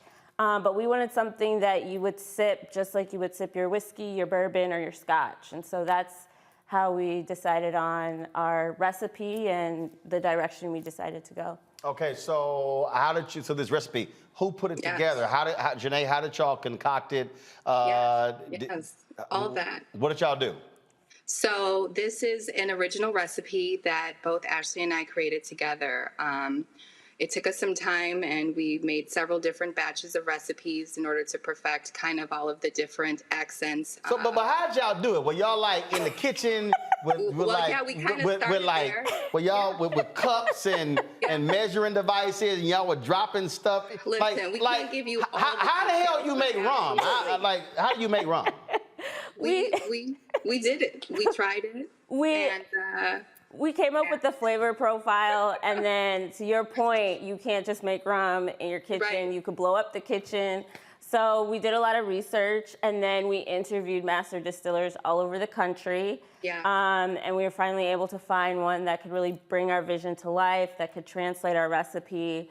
And so we distill out of Orlando, Florida. Gotcha. So you find a master distiller. Yes. Gotcha. Yes. They black? Who are they? He is Hispanic. He's of Cuban descent. And so. How'd y'all find him? Honestly, we just started Googling and calling people. Yeah. Can you make me some rum? Absolutely. Is that how it went? Hey, can you make rum? Absolutely. You guys laugh, but that's what we did. Janae, go ahead. All about top shelf. This is a luxury brand. So, this is like straight interview process as though you are, going to make $1 million company startup. So, we really went out and did the research to find exactly who we were looking for. So are there any other black-owned rum companies? Yeah, there are a couple. We're not the first by any means. And when you think about all of the rum in the Caribbean, that's how we settled on rum and not vodka or tequila. All right, so the name, Halo 7, where's that from? Yeah. What is that? Well, so I could give you a little info. So I just asked you. Janae, that is the point of the question. I'm here. I'm just saying. So Halo 7 is what we would like to say is a love note to our ancestors. So, in order to make rum, there are certain things that are key components of rum. And so Halo is the completion, and so is the number 7. And if you notice on our bottle, we focus on the constellations, which is something that our ancestors have always used to kind of use as their guiding force. And so we kind of have that as our background of our history, and we bring it forward into a luxury brand setting to celebrate, all of the longevity of our lineage. All right, I'm gonna go to questions from my panel, and let's see here. Mustafa, Lauren, Teresa, let me see which one of y'all probably drink. Let's see. Know Mustafa, he's my alpha brother, and he wearing that Kango hat. I know you got some rum around your house. So Mustafa, you get the first question. I appreciate that, but I've never had a drink in my life, but I've been around a lot of rum in the islands. My question is, I appreciate you sharing with folks the significance of 7, which is completion, but it is also perfection, if you know numerology. And then, of course, if you know that alpha was founded by the 7 jewels. Well, we do have several of your brothers on our team. Yes. So I'm sure they went along with Halo 7. Absolutely. Of course. Absolutely. Sorry, Mustafa's a fellow alpha. Go ahead, Mustafa. Yeah, so and knowing that you have a premier brand, whom are you sort of focusing on, and what sort of success have you had for those you're trying to reach? So I would definitely say we are focusing on the premium craft market generally, which is a really broad spectrum of people. You would be surprised, how you traditionally say, well, professional within, certain income range. You really find that that's actually pretty broad. But obviously, we definitely cater to, our Black audience. We definitely celebrate who we are. We celebrate our team. Our team is predominantly Black.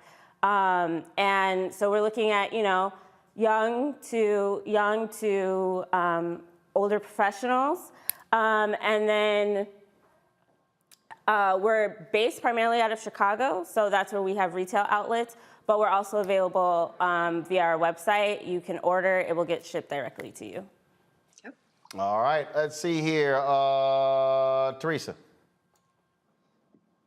Yeah, well, congratulations. I think this is a very good at business. So probably one of my questions is, are you guys thinking about doing any to-go rum packages? I know that's kind of been like this nuance with this new generation. So what the hell is what is to-go rum packages? Like what? The Liberty ass bounce on the airplane? Essentially, so it's like to-go wine, right? So it's a foil top. So, I mean, they have to go liquor. So wait a minute. So Alex in the control room said it's an adult Capri Sun. Yeah, some of them are. That what it is? Some of them are. I told y'all I don't drink. And if you grown ass walking around with a pouch with a little... Anyway, go ahead, Teresa, ask your question. Is that something down the line you guys are thinking about doing in your business? Absolutely. I think accessibility is something that's really important to us, and creating a variety of platforms. We're definitely Ravinia goers, and so we've definitely thought about the variety of different types of platforms that we can kind of create for accessible outings. All right. Lauren, I know you drink. You know what? I don't drink, but You lying. When you start, when they start with, go ahead. My grandmother is from Barbados, and her cabinet has a ton of rum in it, old style rum. I mean, just labels that you probably have never heard of from like the 1950s and 60s. And me and my nephew sort of tried it out one day, and it really, quite frankly, knocked us on our ass. I'm wondering now for me, it knocked me down pretty quickly because I don't drink very much. But I'm wondering. Operative phrase, very much. I drink like maybe once a year. I mean, maybe at a wedding or something like that. But what percentage is rum, like higher percentage alcohol, or I feel like that's the case, but am I right? Yeah, they vary, but ours is 70 proof, so it's 35% by volume. It has notes of caramel, coconut, and vanilla, so it's incredibly smooth. So even when you try it next to another rum that may be 70 proof, ours lacks the burn, so it's a lot smoother than your typical 70 proof or 35% by volume spirit. Wow. Thanks. All right then. Okay, so the folks on our YouTube, Black Star Network, and Facebook chats are asking, is there a Roland Martin Unfiltered discount code for folks to buy the rum right now on your website? We have not set that up, no. What is wrong with y'all? What's wrong with y'all? Sorry. It's a hot item.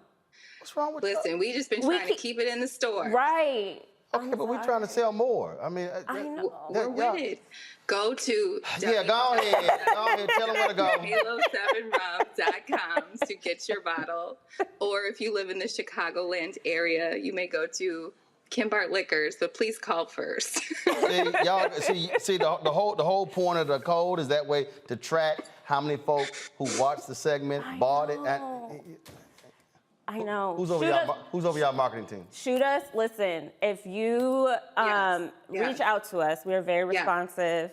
We will send you some love. Owners@halo7rum.com. No, I want them to buy it, but the whole point is for you to be able to track it. I know. So, all right, so. Right, we're gonna get it together. It's okay. Yeah. Tell whoever the marketing department. We're gonna make it happen. Which one of y'all over marketing? We're not gonna throw anybody under the bus. All right.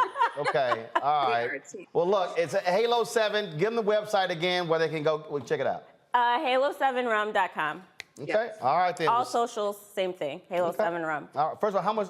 I don't even know how much that costs. Online, it is $49.99 plus shipping, and then if you go to the store in Kimbark, it is $54.99. Oh, okay. All right. That ain't bad. That ain't bad to get knocked on your ass, Lauren.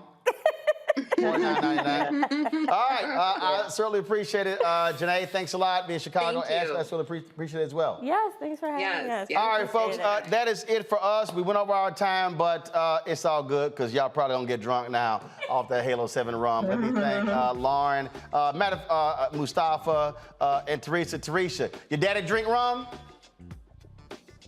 He does not. Oh, he don't drink. All right. I'm just checking, because you know I'm mentioning your daddy every damn time you on after that comment you made last time. You know every time your dad. First of all, what's your daddy's name? All right, guys, have a good one. Teresa, what's your daddy's name? Teresa, I'm going to ask you every week, so you might as well give me the name. Just call him Pops. I can't stand that name. That's Daddy. I don't call him Pops. But again, because somebody put in the chat room, Roland, remind Teresa about her daddy. They did, actually. Yeah. Yeah. Okay. All right. Okay. I'm just letting you know your daddy gonna get mentioned every doggone time you on after that comment you made talking about we sitting here and we in the same age. Your daddy almost 80 years old. You trying to put me in the same age demo as him? Girl, I'm gonna still cuss you out 3 weeks later. All right, y'all, we gotta go. I appreciate it. Again, folks, be sure to download the Black Star Network app, Apple phone, Android phone, Apple TV, Android TV, Roku, Amazon Fire TV, Xbox, Samsung TV as well. Also, join our Bring the Funk fan club where every dollar you give goes to support the show. Those of you who do not like all that computer stuff, y'all old school, I got a whole stack of checks and money orders.